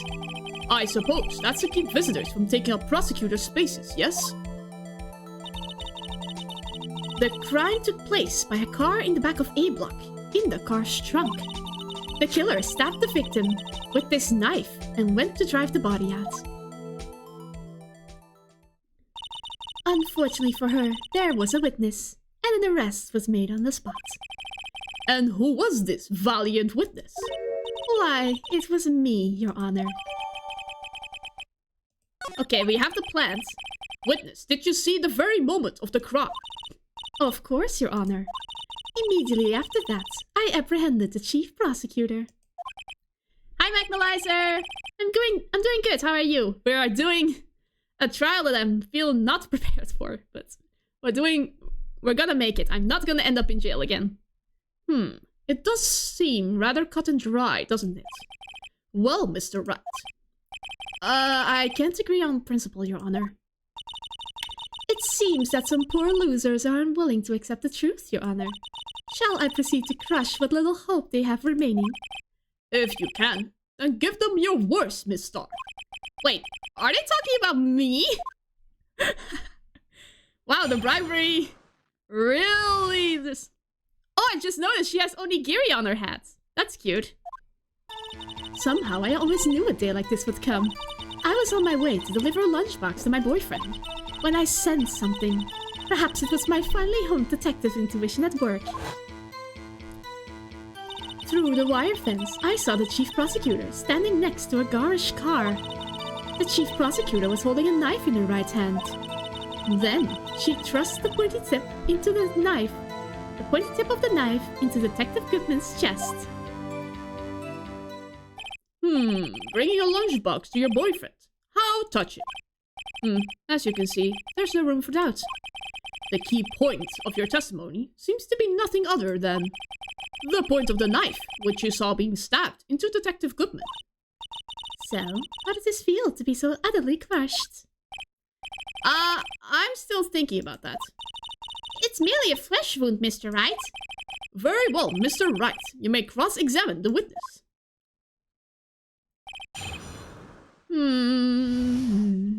Okay, time to press everything. How did you know? Oh yeah, garish is like an insult word. I respect the prosecutor's basic abhorrence of crime, yet their methods are ugly and twisted. Twisted methods will always lead to tragedy. The lunch lady's uninformed opinion is duly noted. Given that they are used to erasing inconvenient evidence at their whim, killing off a detective that knew too much is merely an extension of that. Miss Starr, do you have something personal against prosecutors?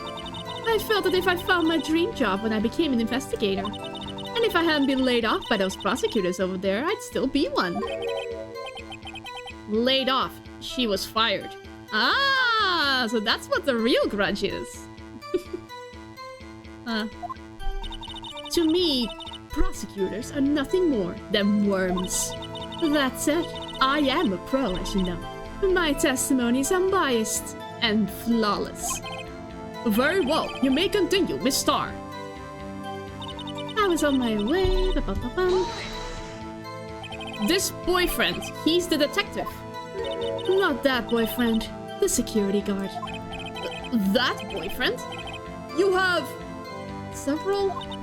Yes, this boyfriend, that boyfriend, and the other boyfriend. Care to join? The yet another boyfriend position is still open for applicants. I'll stick with the lunches, thanks. Note yourself, the judge had to think before replying. The security guard room is in the lot, in Block A. It's up on the second level, so you can see everything from there. That will be the room with the security sign. Incidentally, did you bring your lunchboxes by car? Since I'm a visitor now, I parked in B block. So she was in B block when she witnessed a crime.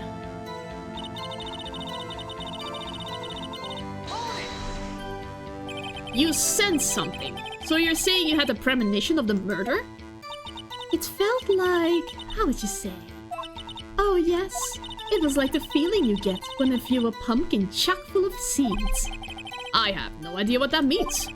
Speaking of a detective's intuition, wasn't the victim Mr. Bruce Goodman also a detective? Yes, well, he was like a young cheese. A young cheese? A pale white cheese, not yet tangy with experience on the streets. A greenhorn. Then I must be hard, yellow, and sharp as a tack. Yeah, with the odor of an old cheese to match. In any case, there in the lot, I felt something stirring in the back of my mind.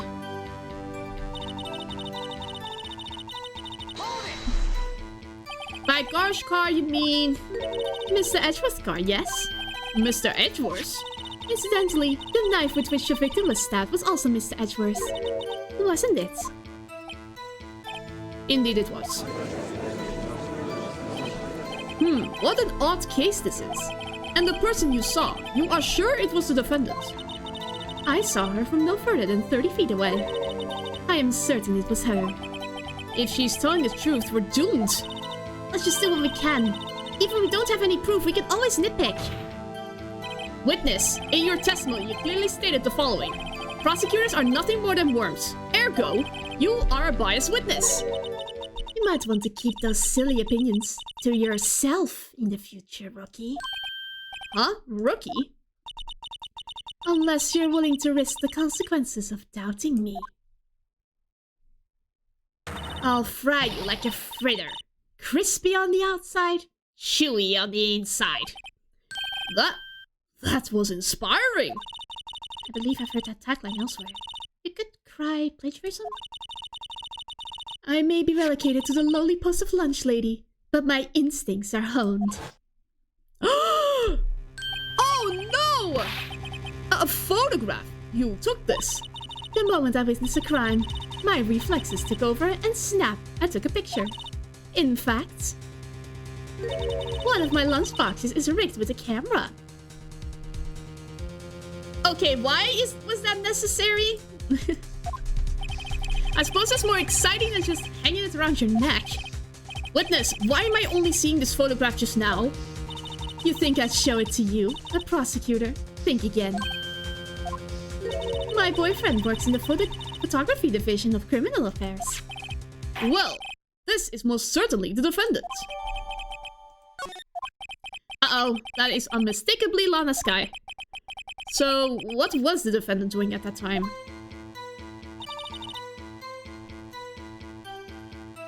Wait a sec. Chief Prosecutor was holding a knife in the right hand.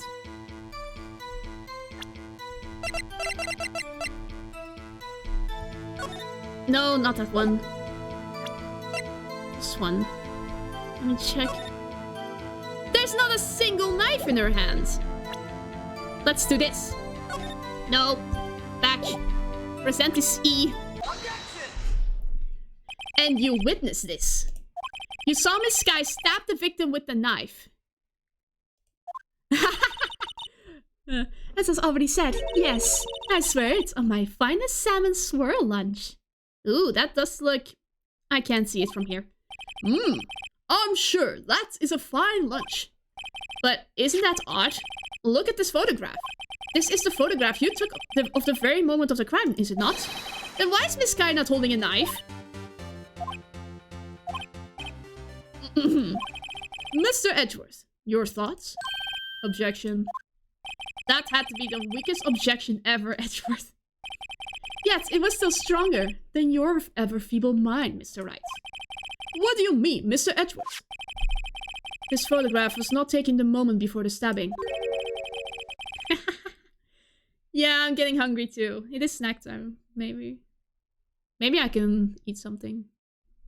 It was taking the moment... This was taken the moment after the stabbing. And how can you tell that? Blood splatter. Huh? See, the dark crimson stains on the chief prosecutor's coat. But it's a black and white photograph. Ah, yes, it's hard to tell, but this could be blood. Well, Mr. Wright, I see no problem here. No problem, except you. Mr. Wright, are you going to just sit there and take that kind of abuse? You got a better idea?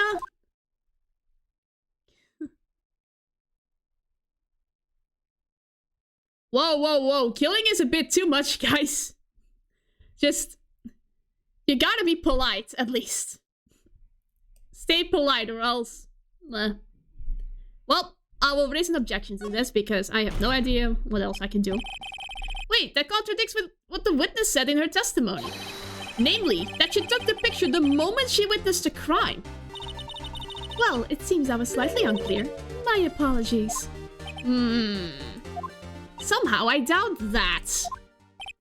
That's it? If you run out of lunch, you order seconds. Problem solved. If you don't like it, try ordering the jumbo-sized lunch from the get-go. Good advice. I'm not sure I understood it, but good advice. I didn't have time to stop her. Prosecutor Sky was cold, calculating, like a robot. She killed without pain or remorse. It was a premeditated murder. Premeditated? How do you know? Look at the chief prosecutor's hands in that photograph. Well, are those gloves? Surgical gloves, made of thin rubber most likely. Why would you have those on? If it was not premeditated, she would not be wearing those gloves. Oh, this is bad. These gloves do seem to tell a tale of premeditation. Premeditated murder. A serious offense. Witness, add this to your testimony.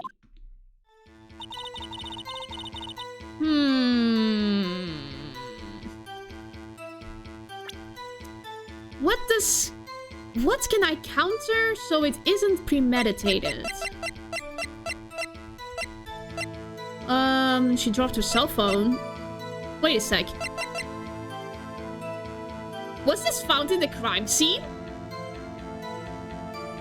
If that is the case, then...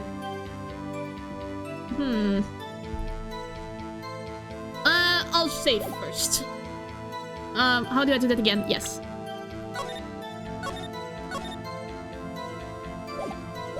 Well, let's present the knife on this. Witness, do you know what this is? What? Wait! It was right! I was right! What? It should have been in his trunk where his toolbox is. What? Oh my god! I'm actually correct? Are you trying to test me? I sell boxed lunches for a living, you know. That's a knife. The knife. The knife that was in Mr. Edgeworth's trunk. Indeed, it is my knife. What's with this case? The bloody murder weapon. A red car. All belonging to the prosecutor. The defendant is the chief prosecutor of the district, right? Mommy, our prosecutor's... Why is there a child in the courtroom? This is a murder trial, god dang it! No, don't bring your children to a murder trial. Okay, be calm. The defense has a request. We ask that the witness provide an accurate testimony. What's that, rookie? In your testimony, you stated that Lana Skye planned this murder. And that's why she was wearing those special gloves. Seems like a natural conclusion to me. The gloves do indicate planning. However, why would she also prepare the most important thing? The murder weapon? Oh. This knife just happened to be in the trunk of that car. Ladies and gentlemen, if you're going to plan a murder, you don't forget the weapon! Yes! That's what I'm talking about! Order, order, order! Great! Now the tide is turning in my favor! Great show, Mr. Wright. My sister said good it's free. No. Right. I believe the next lunch she'll be eating is humble pie. What? I hope you weren't deluding yourself into thinking that the tide has turned. Not over such a trifling detail. But this shoots a hole in the whole premeditated theory. Ha! The prosecution could care less if it was premeditated or not. The only one who seems to care is that lunch lady over there. The defendant, Lana Skye, murdered the detective with a knife. That is the only thing the prosecution need proof. Nothing else. Very good, Mr. Prosecutor. I suppose you think you're clever now. But you know as well as I do that she planned on killing him. It was planned. If it wasn't, why would she have been wearing... I believe I'd like to hear your testimony again. Witness, please tell us only what you saw, not what you thought. How dare you? My powers of deduction are not to be underestimated. Really now?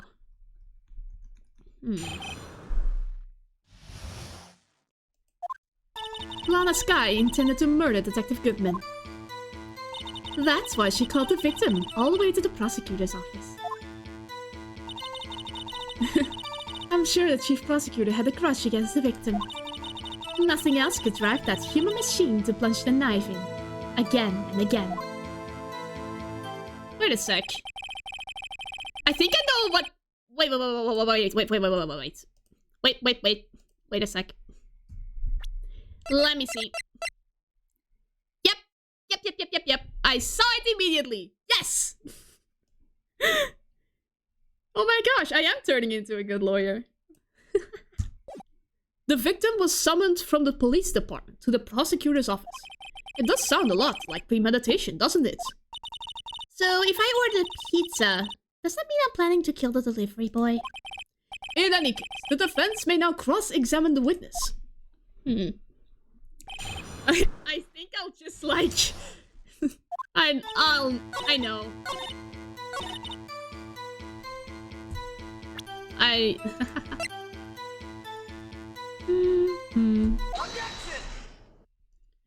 You say she stabbed him again and again. But you couldn't have witnessed that. Are you testing me? Then I'll test you. With my moth surprise. Ew! Ew! Is moss even edible? What? Why does she have that? I'm afraid the moss is growing under our feet as we wait, Miss Star. Ooh, pizza. I do like pizza. Maybe I'll order pizza later. What do you mean? I shouldn't have to explain this, but take a look. But that's too much parsley, Nehru. It really looked like moss. The autopsy report states that death was due to a loss of blood from one stab wound. Aha! You're right! Good show, Mr. Edgeworth. What a hunk! He's my hero, really. Wait, what about my objection? No one noticed? Oh, what? Just trying to steal my thunder, Edgeworth. Well, witness. You got the crime scene set, right? Is that just ketchup with rice? Oh, thanks. I always believed that no one could ever mistake ketchup for blood. But now, I realize that such mistakes are possible. So, you're saying you mistook something for blood? When she lifted her knife, I thought I saw blood at her breast. Splatter blood from her victim. That's why I thought she must have stabbed him at least twice. Then tell us what you saw that you thought was blood. Testify.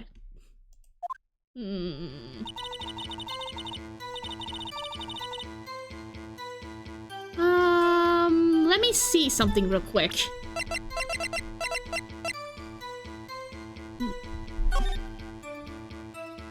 Muffler is like that little shawl, right? She doesn't have it on in the picture, so I don't think she wore it during this. Objection! Yes, correct! Yes! Miss Starr, I demand an explanation. Objection! But the witness is clearly not suited for detective work. Edgeworth!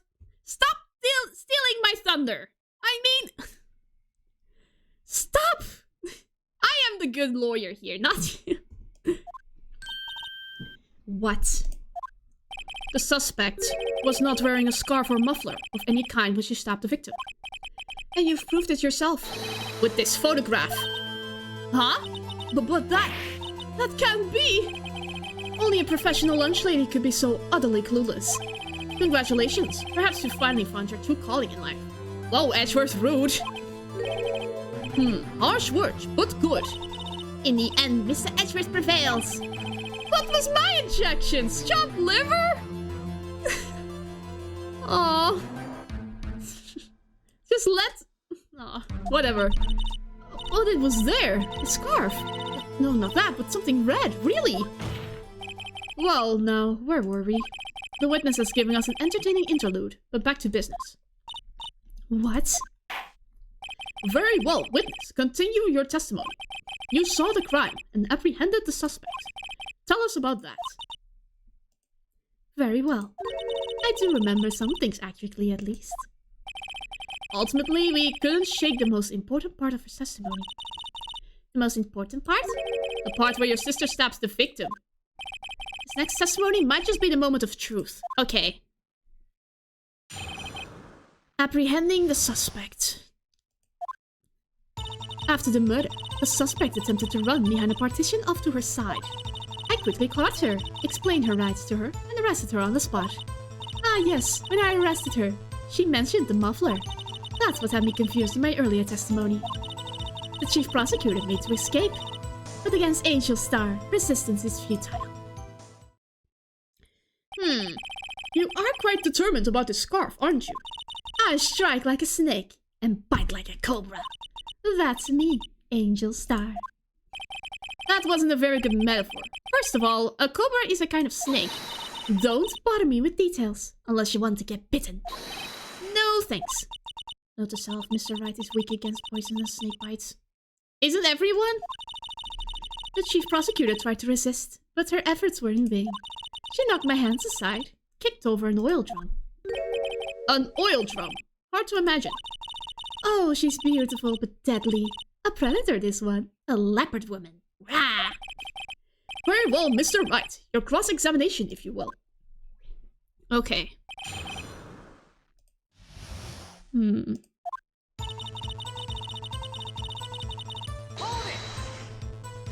So where is this partition on the floor plans? I'm sure she means this wall next to the car. That's right. There was a wall there, about 6 feet high. She was obviously trying to hide herself. Quite a natural thing for a criminal to do. And what did you do then? You say quickly, were you close to the suspect? As I just said, I was only 30 feet away from her the whole time. Maybe I should press her for more details?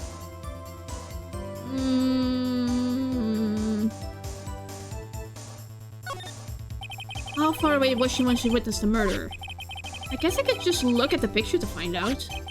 Very well, you may continue with your testimony. Ah, yes. When I arrested her, she mentioned the muffler.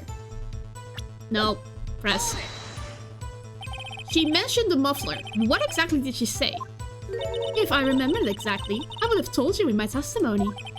Cheeky. Anyway, all I heard her say was the word muffler. Just that one word. So, what you heard wasn't the suspect talking to you, but someone else? Yes, the chief prosecutor was talking on her phone.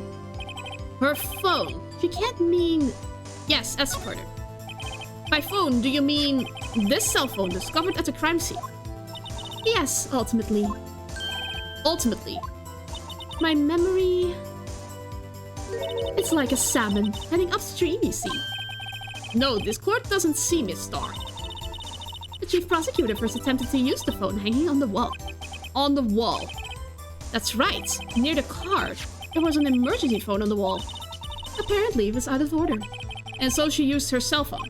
Indeed, the emergency phone was out of order that day. Good witnessing, witness. Good witnessing? Whatever happened to good testifying? You should, of course, add this to your testimony.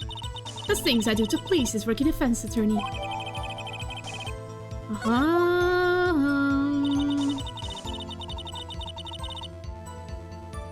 Wait a sec.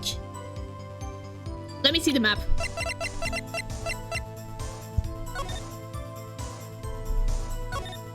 If she was in B block, she could have seen the telephone from any point in B block. Is that it? Oh no. Dang it! I should have saved.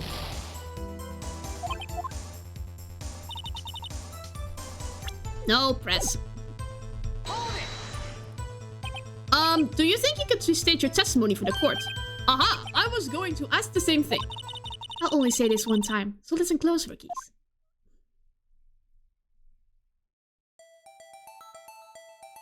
The chief prosecutor stabbed the victim and ran behind the partition. Then she picked up the emergency phone on the wall, but it was out of order. So she pulled her own cell phone out of her pocket. She couldn't have seen any of that! I swear! And during that time, you climbed over the chain link fence. Yeah, I was too quick. Then when I boldly grabbed her arm, the chief prosecutor hung up her phone. And you saw her doing this. What is it, Mr. Wright?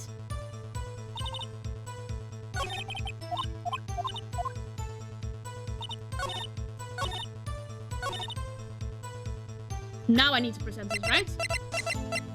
Here. What? That's BS. No.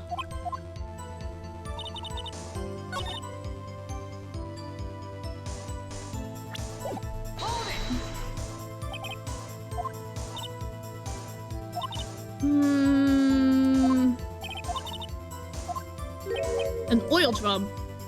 There was an oil drum lying on its side. That's strange. What's that? If she wanted to escape, why didn't she run the other way? The other? The parking lot entrance. That's right. It doesn't make any sense that she would run from behind the partition to the oil drums. Bye, Magmalizer. It was nice to have you around. Excellent, more mysteries. I should could solve a few before finding more, though. So Miss Sky tried to run.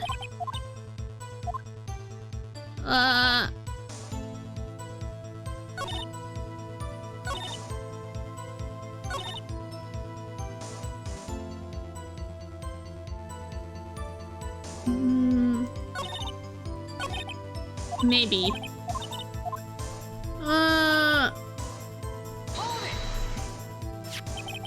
So where's this partition? Yes. Well, there. What should you do then?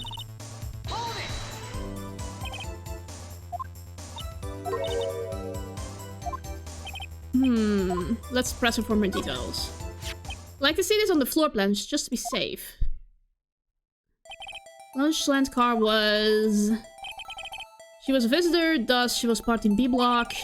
So witnessed the murder from here. That will make about 30 feet from the car, yes. Is that correct, Miss Star? Yes, that's right. There was a chain link fence in front of you. I went over it, of course. Amazing! The Cough Up Queen lunch lady athlete indeed.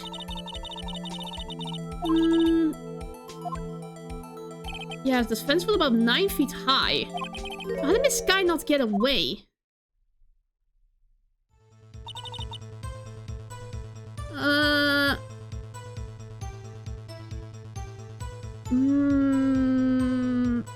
Wait, I will save just in case.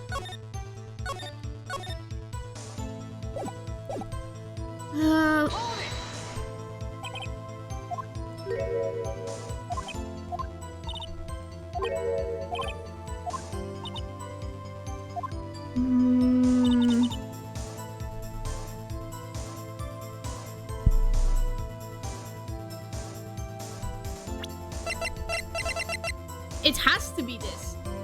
Now, finally! Oh my gosh! Why didn't I see that earlier? Miss Star, I have to conclude that you have a personal grudge against Miss Lana Sky. The witness is a former detective. Her testimony is unmarred by personal bias. Well, who would have thought you would be my knight in shining armor, prosecutor?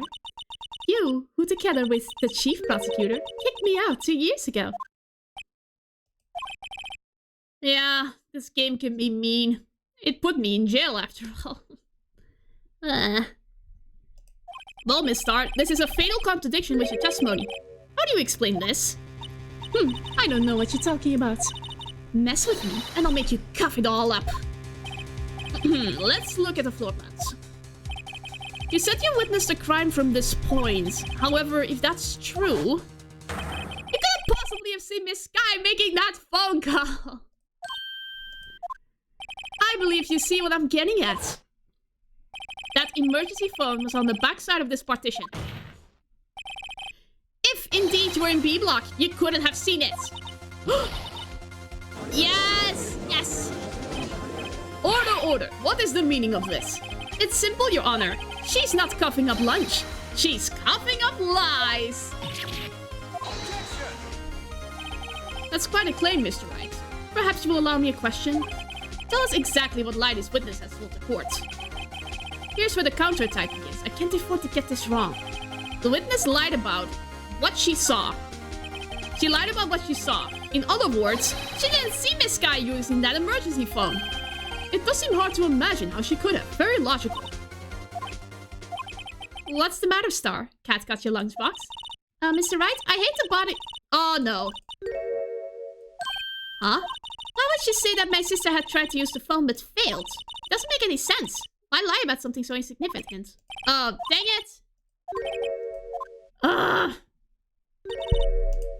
No! Why am I went too fast. One more try.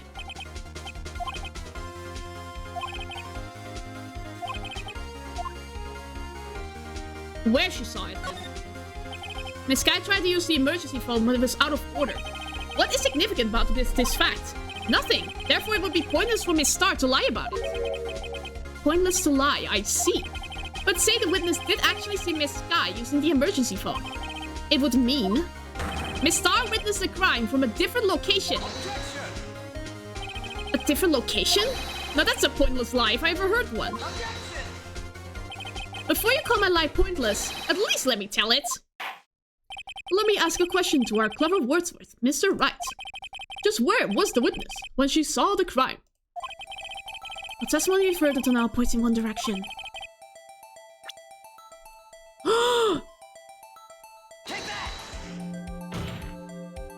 This is the only place where she could have been. The security guard room. Indeed, the security guard room in the underground parking lot is well positioned. It's built on the second floor, so you can see the entire lot. She would have been able to see the emergency phone from there. But why there? There are many other places where she could have seen the phone. Not in this case, Your Honor. The witness, not being part of the prosecutor's office, couldn't park in A block. The only place where she could have seen the crime and the back of the partition is here. I remember in your testimony you said you brought a lunch to your boyfriend in the security guard room, yes? Well, Miss Starr? How many years have I been getting the better of men? To think that the tables could be turned. Today, a man has got the better of Angel Starr. Order, order! Witness! What have you done? You used to be a detective. You should know better. I'm not turning back. The guilty will be punished. And I'll do what I must to make sure justice prevails. The guilty? Is she talking about Miss Sky? Mr. Wright? Doesn't this strike you as odd? Why did Miss Starr lie? It doesn't make sense. Huh? She could have just said she saw the crime for the security guard station. It wouldn't change anything. Exactly. This photograph tells all. It was the defendant who stabbed the victim. That truth still stands. Objection! It still stands? I disagree, Mr. Edgeworth. What? If a witness is found to be lying, they're guilty of perjury. She knows this. She won't risk that without a good reason. So tell us what her reason was, Mr. Wright. Huh? Me? Who else? Mr. Wright, let's review what we know. Miss Starr witnessed a crime from the security guard station. But she lied and said she saw it from B block. It must make a vital difference, but what? What would change?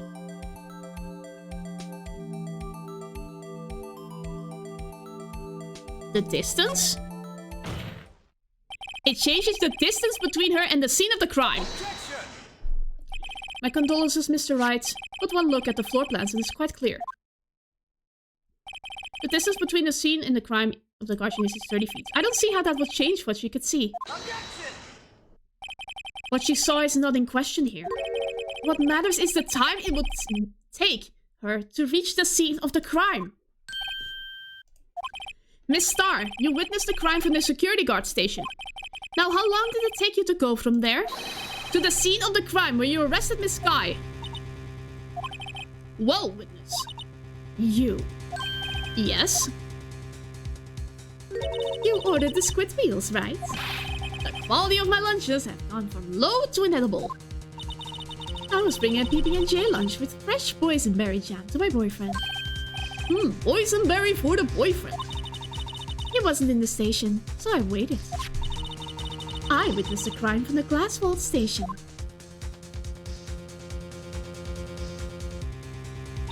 And before I knew what I was doing, I found myself running towards the scene. But the door was locked!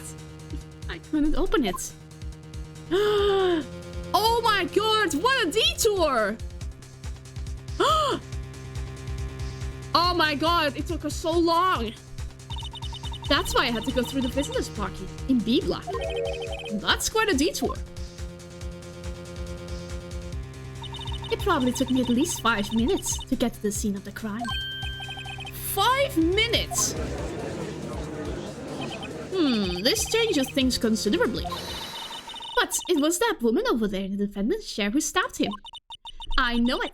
I have photographic evidence. I swear it. I swear it on my finest plastic spork. You have a point, and the spork is a wonderful invention. Would you like another caviar lunch? Absolutely. Uh-oh. Mr. Wright, you have to do something. Do you have any evidence to stop this? Yeah. Objection! 5 minutes between the witnessing of the murder and the arrest. Think about it. You can make pasta in that amount of time. If you like it al dente. I've got lunchboxes that type pasta into nuts, rookie. A 5-minute blank. Isn't that strange? Strange. If you were a criminal, what would you do with 5 minutes, Your Honor? Well, I guess I'd flee the scene. Hey! Don't get the wrong idea. I didn't kill anyone. But you have the instincts of a killer. You would run. But this time was different. Miss Sky dawdled at the scene of the crime. She even had her picture taken. No true criminal would act this way. It's inconceivable.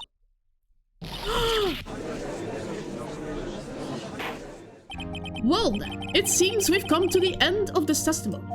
The witness has a grudge against the defendant and a blank in her testimony.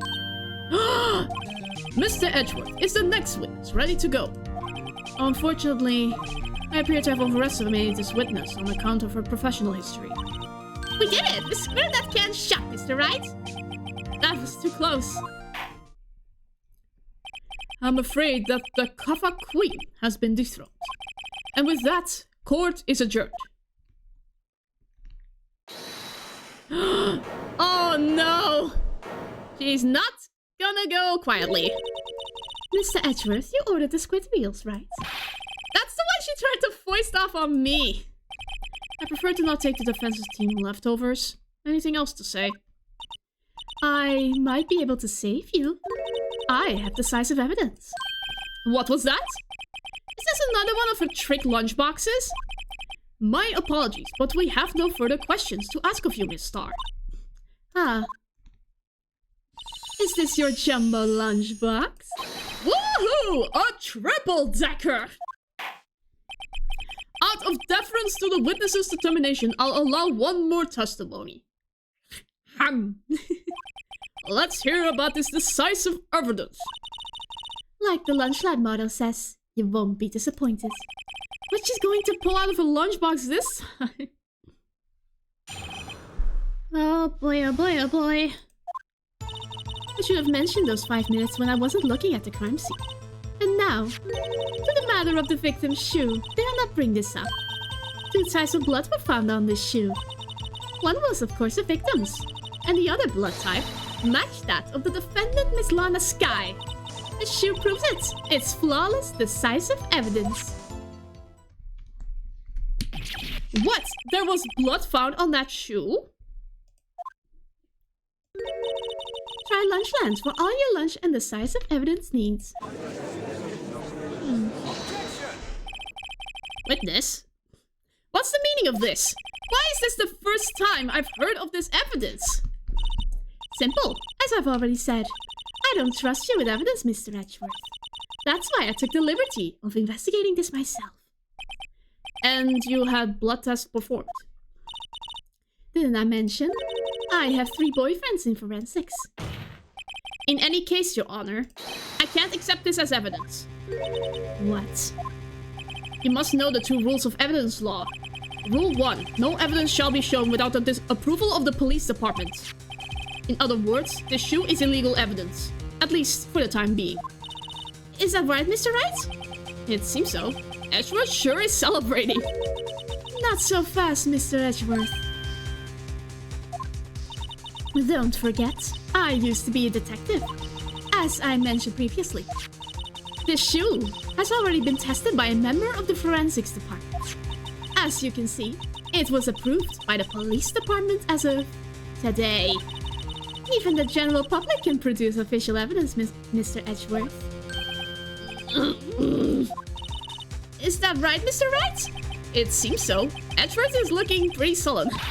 You at least study some evidence law, really. Hey, I did! I am a lawyer. The prosecution's complaints notwithstanding, it appears that this evidence satisfies the first rule of evidence law. No. There was this boyfriend, that boyfriend, the other boyfriend, and then there was yet another boyfriend position open.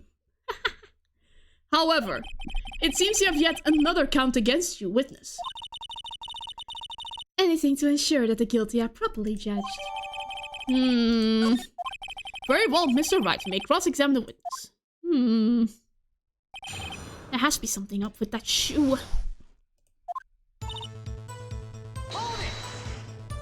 Why did you lie about those 5 minutes? I guess you could say I just wanted people to look at the results. The results? How many times do I have to say this? I saw the chief prosecutor stab the victim before my very own eyes. Compared to that, a 5-minute blank means nothing. Then why didn't you just tell the truth? Don't make me laugh. We're dealing with the most untrustworthy of the vile lot known as prosecutors. Falsified evidence, arranged testimonies, erasing and manipulating evidence. When you fight monsters, you need to use every trick in the book. This when the suspect is admitting she did it. But false testimony is the most despicable crime of all, Miss Star. Let's just get this over with. And you found the shoe at the scene of the crime. I detained the chief prosecutor and notified the police department. I wanted to make myself useful while I was waiting for the police to arrive. So, like an ill-trained pooch, you snuck off with a shoe? I was afraid someone would erase the chief prosecutor's crime. This shoe was my secret weapon if that should happen. See this fashionable basket I have here? It carries more than lunchboxes, gentlemen. I'm happy for you and your lunchbox back. Really. In any case, you removed valuable evidence from the scene of the crime. Ooh. Now, tell us what you did next. So you brought it to the forensics department. If you're going to submit something as evidence in court, you need it approved. To do that, evidence must be analyzed by a forensics expert. And she got away with her little coup because she used to be a detective. This shoe does appear to have bloodstains on it. Well, the man was stabbed after all. And that blood belonged to the victim, Detective Goodman. As I said, those were two types of blood found on the shoe.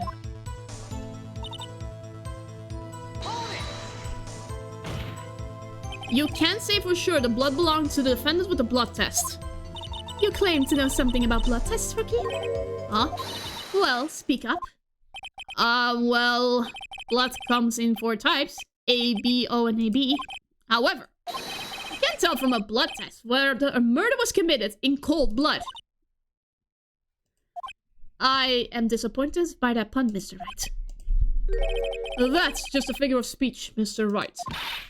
Actually, we can differentiate between millions of types with all the blood tests out there. Which means that we can more or less narrow any sample of blood down to just one person. That's what I hear. That's pretty specific. If I had a little more time, I would have gotten DNA test results. But they said there's very little doubt it could be anyone but Miss Lana Skies. So the suspect's blood was found on the victim's shoe. That ties her directly to the death of Detective Goodman. I was afraid he was going to say that. I can't let this evidence go through without a fight. You ordered the peppered fish guts, right? No, ew! No! I don't want that, please. I want my sanity. Some like it hot, Mr. Wright. Some like your client. She's in enough hot water to make a whole vat of soup. Mr. Wright, don't you have a problem with the shoe? A problem. This is critical. Is there a problem with the victim's shoe? There has to be. If I'm not imagining things, I'd say there's one critical problem with this evidence. A clear contradiction. That gleam in your eyes. You're still young, Rookie. I'd give you a peppered fish gut now. But you couldn't take the heat, could you? Let's hear what Mr. Wright has to say. What is contradictory about the victim's shoe? Show us the problem with this evidence.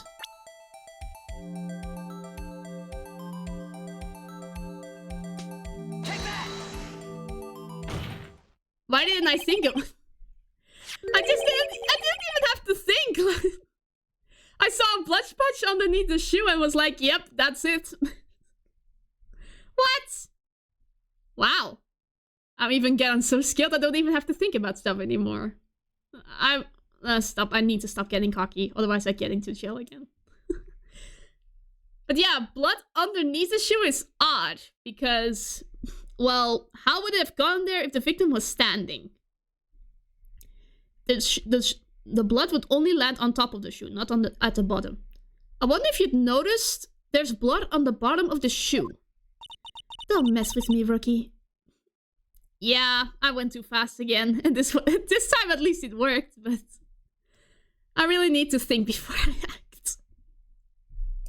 Don't mess with me, Rookie. It'll be your blood on the bottom of my shoe.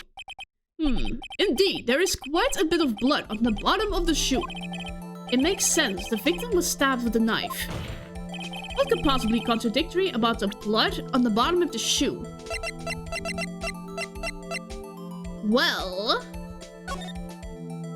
there isn't any blood on the floor. How else would the blood have gone underneath the shoe? If, yeah, for blood to be on the bottom of the shoe, you have to step in it. But there isn't any blood on the floor. The problem lies in the footprint. The footprint. Note that the bottom of the victim's shoe is covered in blood. Then, isn't it strange? Why weren't any bloody footprints found by the scene of the crime? Aha! As you can see, there were no traces of any such footprints at the scene of the crime. That contradicts your claim about the shoe. This picture only shows part of the floor, so there could have been bloody footprints. Then where are they, Mr. Edgeworth? Because we checked the scene and found nothing of the sort. Order, order, order. Whoa, witness. What? Huh?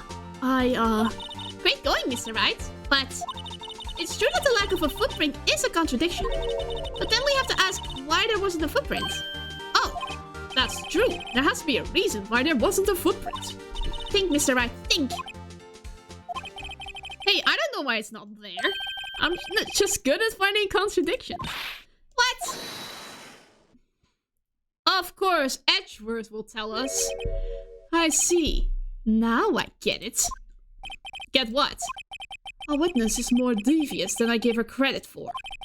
We were hoodwinked to the very end. But she slipped. There is one vital hint to the truth in her testimony. What are you talking about? Think back to when she told us about apprehending the suspect. The chief prosecutor tried to resist, but her efforts were in vain. She knocked my hands aside, kicked over an oil drum. Oh, she's beautiful but deadly. Predator, this one. Wait a sec. I thought it was a strange thing for the normally cool-headed chief to do. No kidding. Now witness. Ah! God dang it. My nose again. Now witness, allow me to ask a very simple question. This oil drum, was it empty? Oh, that. I'm not sure I like your attitude, Mr. Edgeworth. Though apparently you're not the slowest conveyor belt in the lunchbox factory. Witness, well, was the oil drum empty? I'm gonna blow my nose for a sec, it's gotten really bad.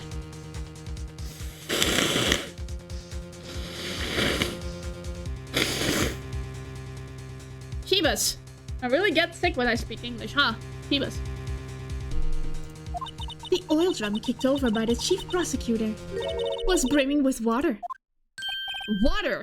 What does that mean? Still don't get it, Mr. Wright. Do you want to know the reason she knocked it over? The real reason? Aha! You don't mean... Yes, the suspect knocked over that oil drum for one reason and one reason alone. To erase the bloodstains that would become evidence against her. What? Oh boy. That ties things up quite nicely. The bloodstains left on the victim's shoes tie her quite clearly to this murder. Then, after the deed was done, she knocked over the oil drum to erase the telltale signs. Why, that's the prosecutor's specialty, erasing evidence. That reminds me, Miss Sky's right hand was hurt. Didn't she say she'd cut herself when she stabbed him? So that's when my sister's blood got on the shoe? Well, I see no reason to prolong this trial. No! No, no, no, no, no, no, no, no, no, no, no, don't stop. Mr. Wright, do something, please. What? What can I do? Your sister has confessed to the crime, and she tried to conceal it. But... Enough. There is no need for further debate. The verdict, Your Honor. Very well. But Angel Star is on the prosecution side. She could have been lying about the water. This court finds the defendant, Miss Lana Sky. No! What? Whoa. Why was there a pot? What? Little girl, what did you just say? Huh? Me? Did you say that I, Angel Star, was on the prosecution side? Well, yeah, you are. You're saying my sister hid evidence by erasing the bloody footprints. Well, I thought you'd had your fill, but here you are, demanding a second helping. Another lunchbox. A lunchbox called evidence. Wait, witness. Don't tell me you have something else. The time for deliberations is past. Any further comments and you will be held in contempt of court. Your threats don't scare the cuff-up queen. Look at this. A photograph. I had it just in case anyone had the gall to suggest that the white shoe didn't belong to the victim. I see no room for error in this evidence. Mr. Wright, wait! Look at the asphalt in this photo. Hey, it's clearly wet. Erasing the last trace of doubt from the court's mind. Immediately after the murder, the crime scene was washed with water. I'm sorry, Mr. Wright. I guess I couldn't help after all. It's not your fault. I knew I couldn't win this case from the beginning. And it seems this is what your sister wanted anyway. But still. I'm sorry, Mia. There has to be something else. Right. Wet or not. Don't be so quick to throw in the towel. Get yourself up off the asphalt. Take another good look. Don't give up. Not until the bitter ends. This is the last piece of evidence. Very well. This time I'd like to declare a verdict for good. Objection, objection. Yes! Go, go, go, go! We need to see. Your Honor, wait. What is it with you people? Can't I hand down my verdicts in peace anymore? Whatever it is, can it wait? No, it can't. Then it will be too late. Oh my gosh. Defeat really is crushing for someone with a no-loss record, it seems. Look at this photograph, the last one submitted. This trial isn't over until we give each piece of evidence proper consideration. So, right.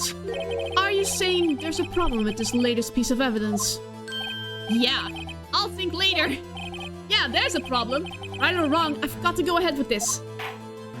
I suppose since we've come this far, we should give every claim a fair shake.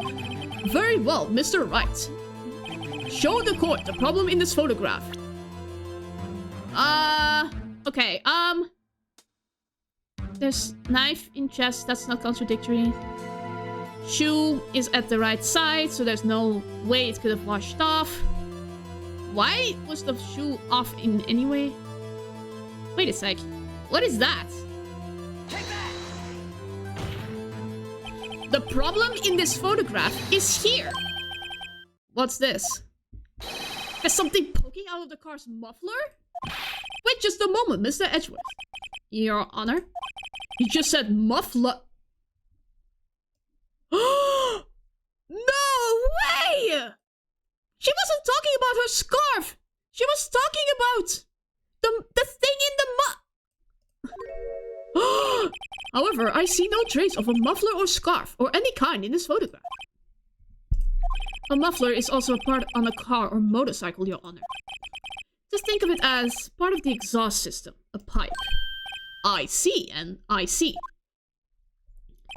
What's that suspicious looking cloth sticking out of the car's muffler? So whether there's something sticking out of the muffler, what does that have to do with this case?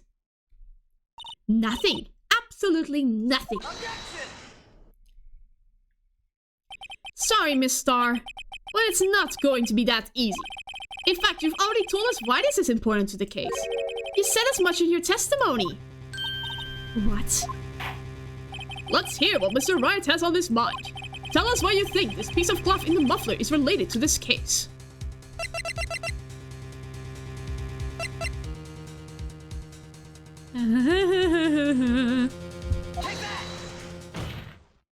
Miss Starr, recall your testimony for the court. Ah, yes. When I arrested her, she mentioned the muffler. That's what had me confused in my earlier testimony. muffler. Ugh. Ugh. Could it be that the muffler you heard mentioned was actually this exhaust pipe?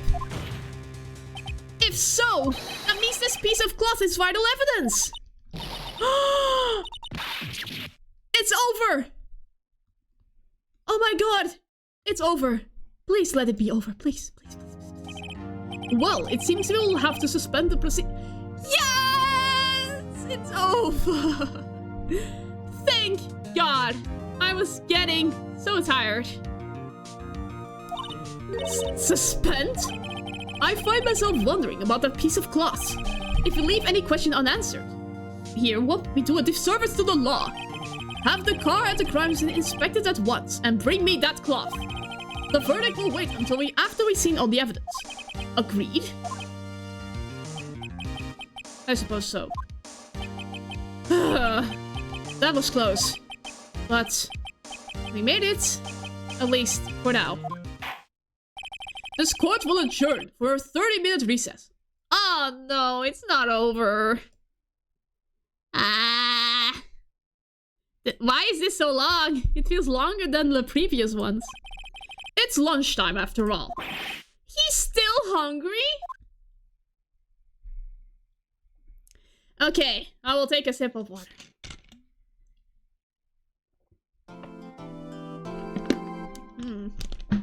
Ah!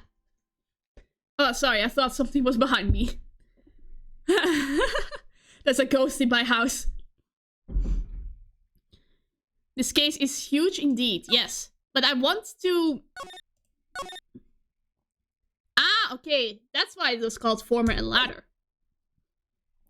Oh well, I will clear this one case and then I will quit it for now because I have been going on for a while. Mr. Wright? Oh, what? Are trials always like this with you? Like you're swimming up from the bottom of a lake, about to reach the surface. But no matter how hard you paddle, you never seem to get there. Pretty much. Except today we're swimming in quicksand. So what happened to your sister anyway? Apparently she got called off to the judge's chambers. Probably something to do with that piece of cloth. So, this is why we turn this trial around, right? Our only weapon. A tiny, insignificant piece of cloth. I'm the one who's starting to feel tiny and insignificant, to tell the truth. Hola, partner. Hello! Marshal! They say you show a red cloth to a bull, and it'll fire up its temper. That's what they told me when I was a young'un, at least. Officer Marshal! Thought I'd come and take a look, see how the trial's going. Looks like I'm late. They've got the home range locked down tighter than a fort in enemy territory. That hard to slip out, huh? What's going on over there anyway? All the police I've seen these last 2 days have been really on edge. Don't you got enough of your plate without worrying about other people, compadre? You could be worrying about the chief prosecutor stays in mufflers, for example. Officer Marshal? The whole muffler thing didn't have anything to do with scarves. She wasn't even wearing a scarf. You don't say. Now don't that just beat all? I've seen the red breeze blow at her slender neck many a time. That sounds very weird. Stop! I saw that say too. She was wearing a red muffler. Oh! Oh no. I get it. She had it on, but the moment Sky didn't watch, she, no, not Sky, Star. When Star was coming over this way, she puts the muffler off and put it in the exhaust pipe. Oh boy. At the award ceremony that afternoon. Edgeworth's seen it too, I reckon. What does that mean? In the photograph taken at the crime scene, she wasn't wearing a scarf. So Miss Star wasn't mistaken. Well, it's about time. Remember, partner, sometimes you gotta grab the bull by the horns. And sometimes you just gotta let that bull go where it will.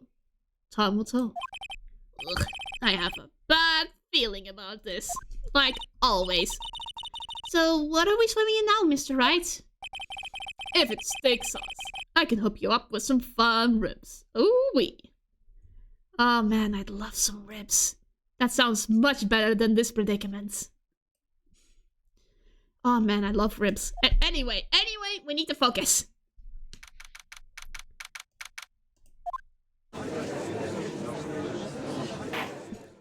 I'd like to resume. What's up? The judge keeps looking over at the prosecution.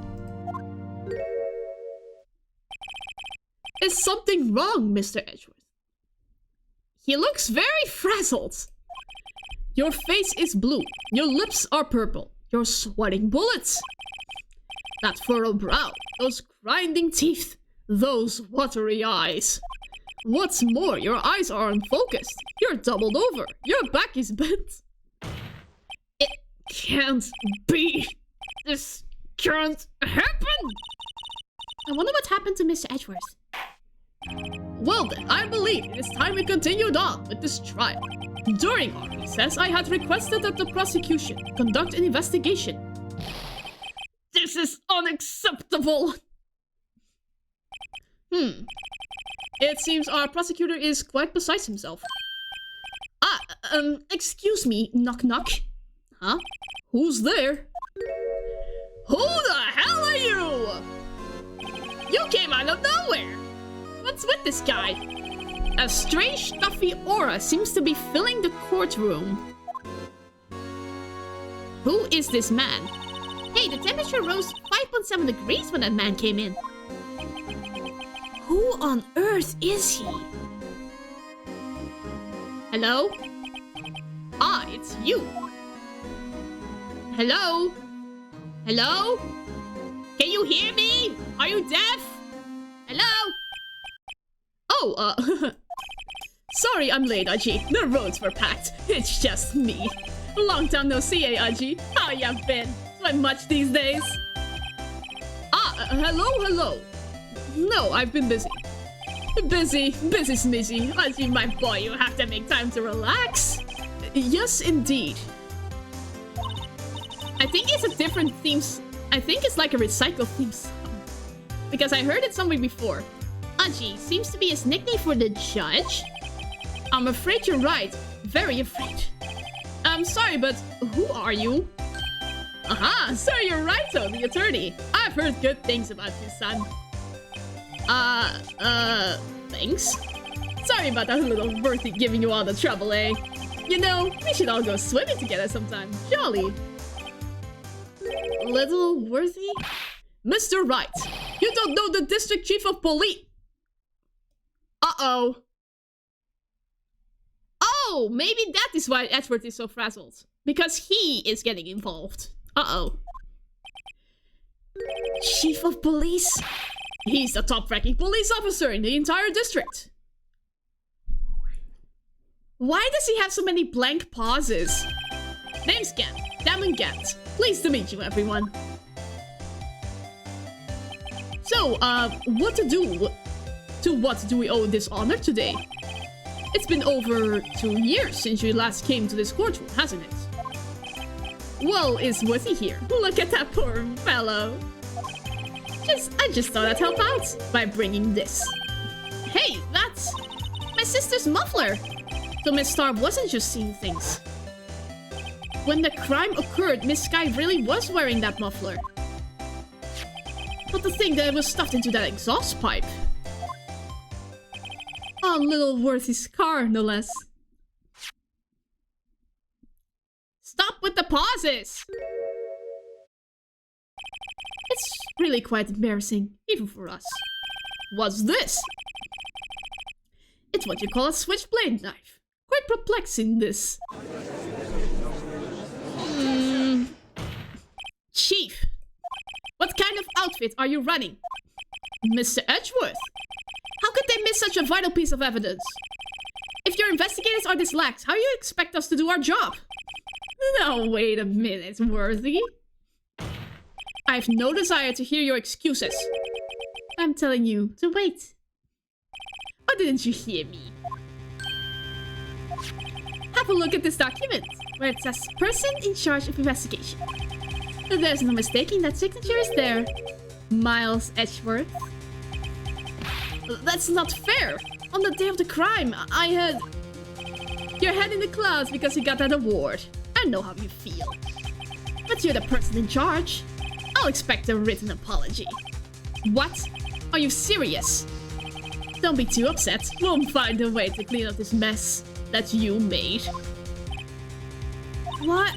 This is the first time I've seen Mr. Edgeworth at a loss for words.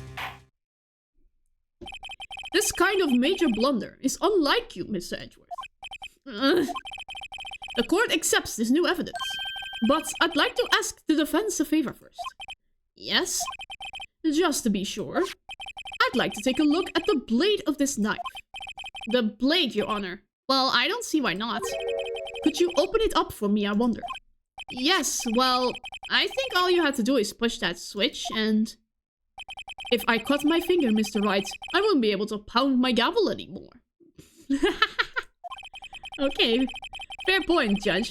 Yeah, but if I cut my finger, I won't be able to point it at people anymore. Guys, it's just a cut. You can have a bandage. It's not that big of a deal. Come on, just hurry up and open it. Oh, it moves on its own. It's controlling me. Okay. Just open a button. Whoa, don't scare me like that. I'm the one who's scared. Look at this knife blade. The tip is broken off. And this dark red stain. Blood. But I'm interested in something else. 1 second, Edgeworth. You have a right to be mad later. I have to examine this first. There's something else. This. There's a small tag on the knife. It says SL92. What's that supposed to mean? I'm not sure, but it reminds me of a similar code. DL6? Maybe it's a case number. That's weird. What? I don't remember where. But I think I've seen something like this before. Something similar to what's written on this tag. It wasn't that long ago either. Maybe I should check the court record again. We can do that when the cross-examination begins. Rather, something to do with SL9. There's nothing of letters here. Wait a freaking second. Oh my god. SL9.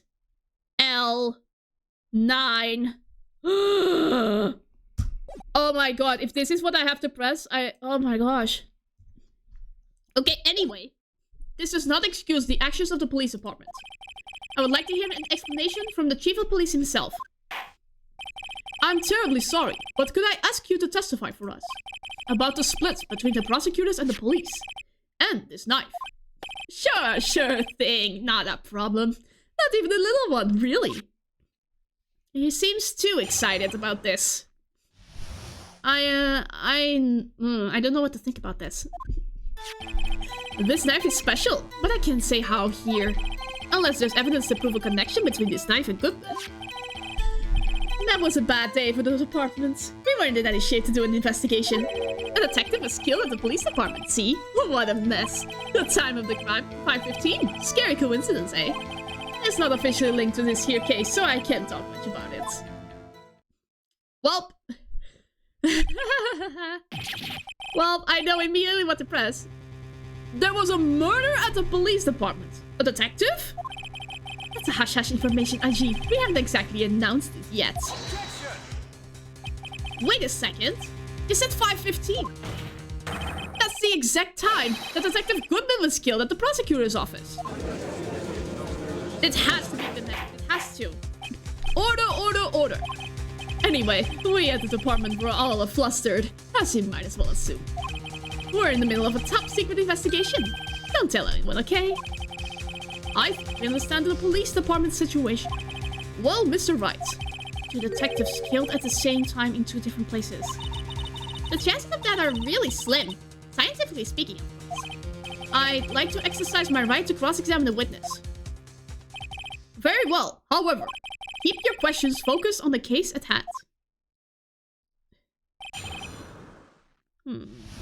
Department in disorder. This knife is special. Excuse me, special. Hard to come by this particular knife anywhere else. Might the special thing be this little tag?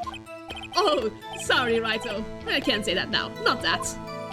We've established that the knife in Goodman's chest was this knife.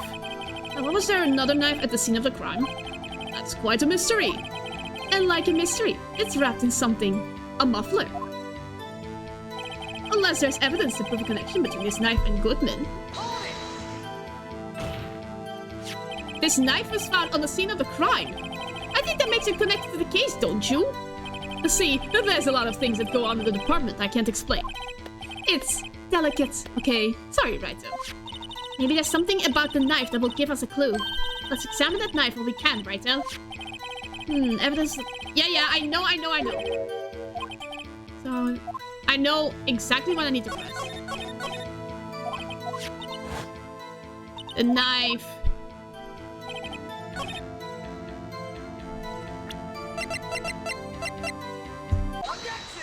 Da-da-da-da! Exactly. Wait a second. Ah, at last! An honest to goodness objection. This knife. This has to have something to do with Detective Goodman. What do you mean? An honest to goodness, what do you mean from Anji? This is great. Look at the tag on this knife. It reads SL92. And this is important. Why? Over here we also have a memo that was on the body of the victim. What's this? 6 minus 7 S12-2? Your Honor, it's upside down. Upside. The printed name on the memo makes it look like it's right side up. But turn it around. What do you get? SL9!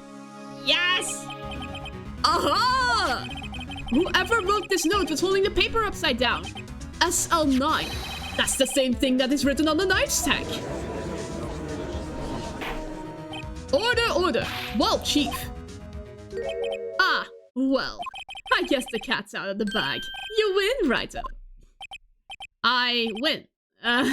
What game is this guy playing? The knife has evidence in the case.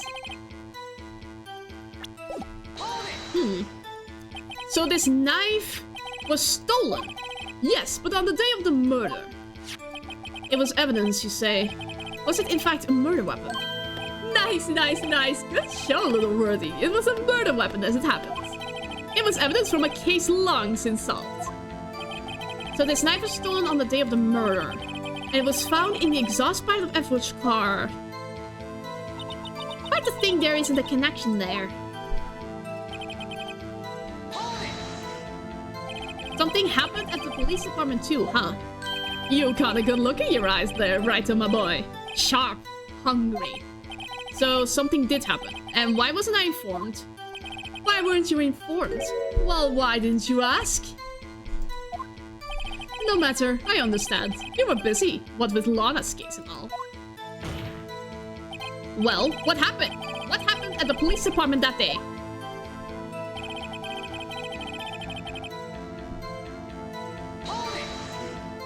Oh, my life bar is refilled. I didn't know this. On the same day that a detective was killed in the prosecutor's parking lot, another detective was killed at the police department? That's a fact. Surprising, isn't it, Daji? I'm at a loss for words. And the perpetrator. Do you have a suspect? Well, there was a suspect. Just arrested him, in fact. Just arrested? That was quick. But there's still a lot of unanswered questions. Maybe you could help, Raito. I suppose I could help if you help me by giving me data on your case. Oh, good one. This kid's sharp. Okay, here's the deal. I'll tell you one thing and one thing only. Oh, shoot! Well, the victim was died by the knife, that's obvious. When? Well, we know when, so where? Where was the victim found? So tell me, where was the victim found? Well, I can't speak on where the corpse was found, but I can say the crime took place in the evidence room at the police department. The evidence room? Wait a second, I have heard of that! The evidence room. Didn't he mention that in his testimony just now? His knife is evidence in the case. It was stolen from the department's evidence room. There's the connection between the two cases. You seem happy, Mr. Wright. Happy? We just got handed our ticket to go to town on this case. With the link between the two cases established, we have some leverage. Now we can get Gant to testify about the details.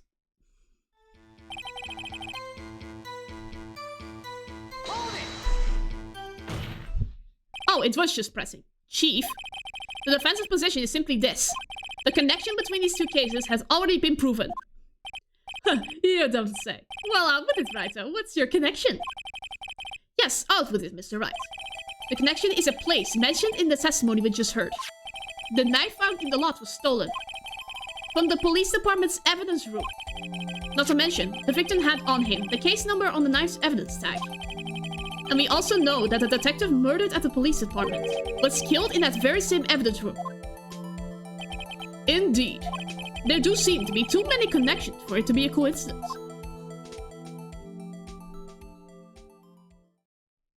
What's the pause? You two make a good pair. It took my men 2 days to find out what you deduced right here. Chief, I requested you release your information on the victim at the police department. See, that's the tricky part. It hasn't been announced yet, after all. Can we get the information unofficially?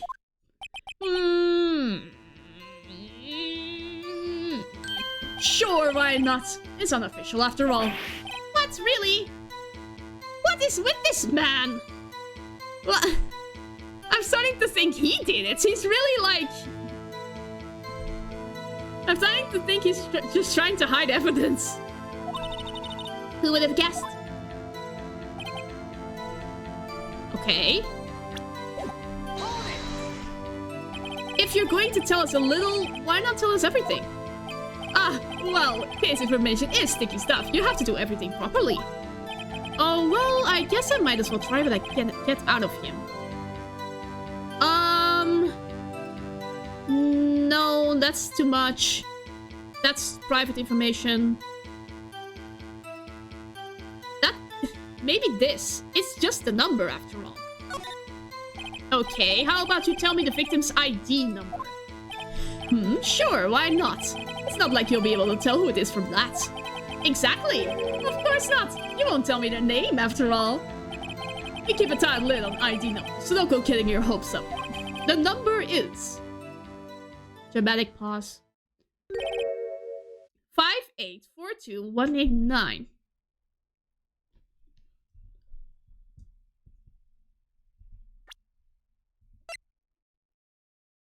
Oh my goodness.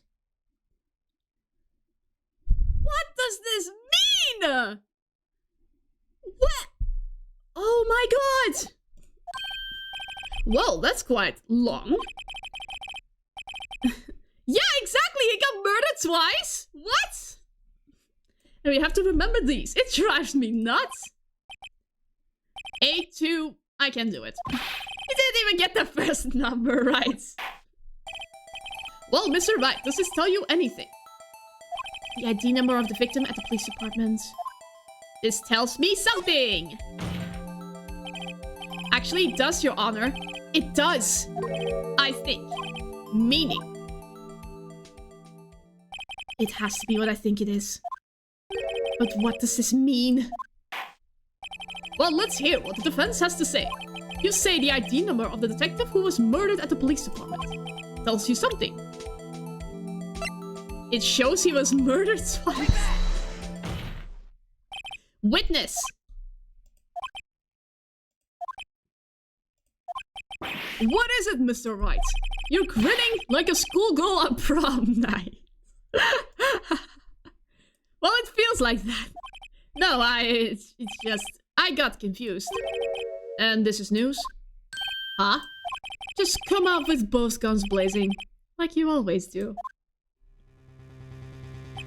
The police department. The prosecutor's office. 2 places. 2 detectives murdered at one time. Actually, I happen to have a police ID number here. Oh ho, is it yours? No, Your Honor, I'm a defense attorney, remember? This is the ID number of our victim, Detective Goodman. Shame on you, Raito. Personal ID is our top secret. Detective Goodman's ID number is 5842189. And this means what exactly? Huh? Wait, that ID number we heard from the chief earlier. That started with a 2. I forgot it. You didn't even get the first number right. Again.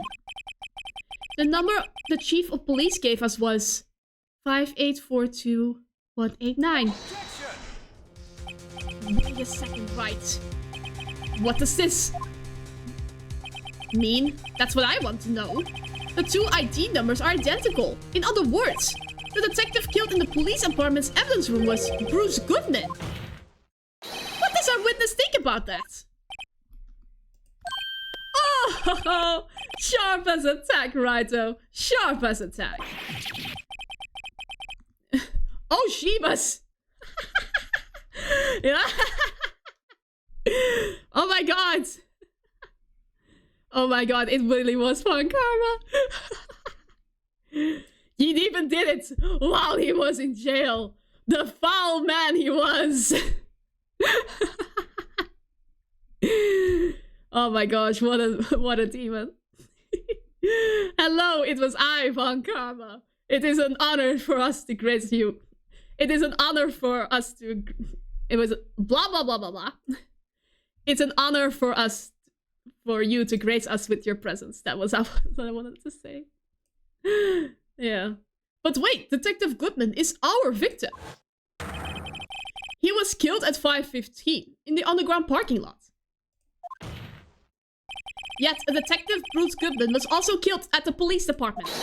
In the evidence room at the exact same time. That's impossible. So what we're saying is... the same person was killed at the same time and in a completely different location. He looks so... Gans looks so stiff. Order, order, order. Chief, what does this mean? No. What I want to know is, why didn't I hear about this? Yes, it's top secret. Fine, but I'm the prosecutor in charge of the case. Now just wait a second, Worthy. No need to get all flustered. Now that I think about it, he really is very orange. And then with the purple glasses, it's really weird. Your Honor, the police department has made a grave error in this case. Wait. I said, wait. Why didn't you hear me? Oh god, his true nature came out for a sec. The oversight. The grave error. Mr. Edgeworth. They're yours. What? How? How dare... We informed you yesterday. I believe it was our officer Meekins who brought you the new... That was not... No! Officer Meekins. Mr. Wright, where have you heard that name before? Wait, aha!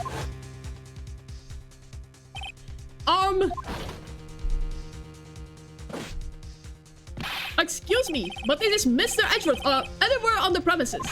I'm here, sir, at the request of the chief, sir. I've got your report, sir. And Edgeworth dismissed him. Oh, no. You don't mean him. According to Meekins, he didn't accept the report. Hard to believe. But your officer, he told me. He said that report had nothing to do with the Lana Sky incident. Detective Bruce Goodman, murdered in the police department evidence room. Mr. Edgeworth. The victim's name is written right on the top of the report.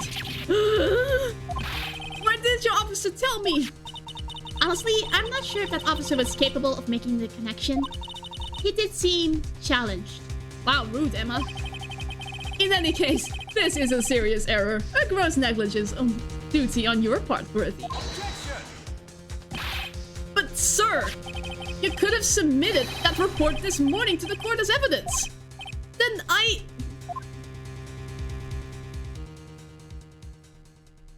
Pause. Hello? Hello? No such luck this time, Worthy. What should I say? unworthy. Oh my god, he really became Von Karma. Nah. Now, what was the second rule of evidence law? Well, Mr. Wright? Huh? Oh, well, it's, Rule 2.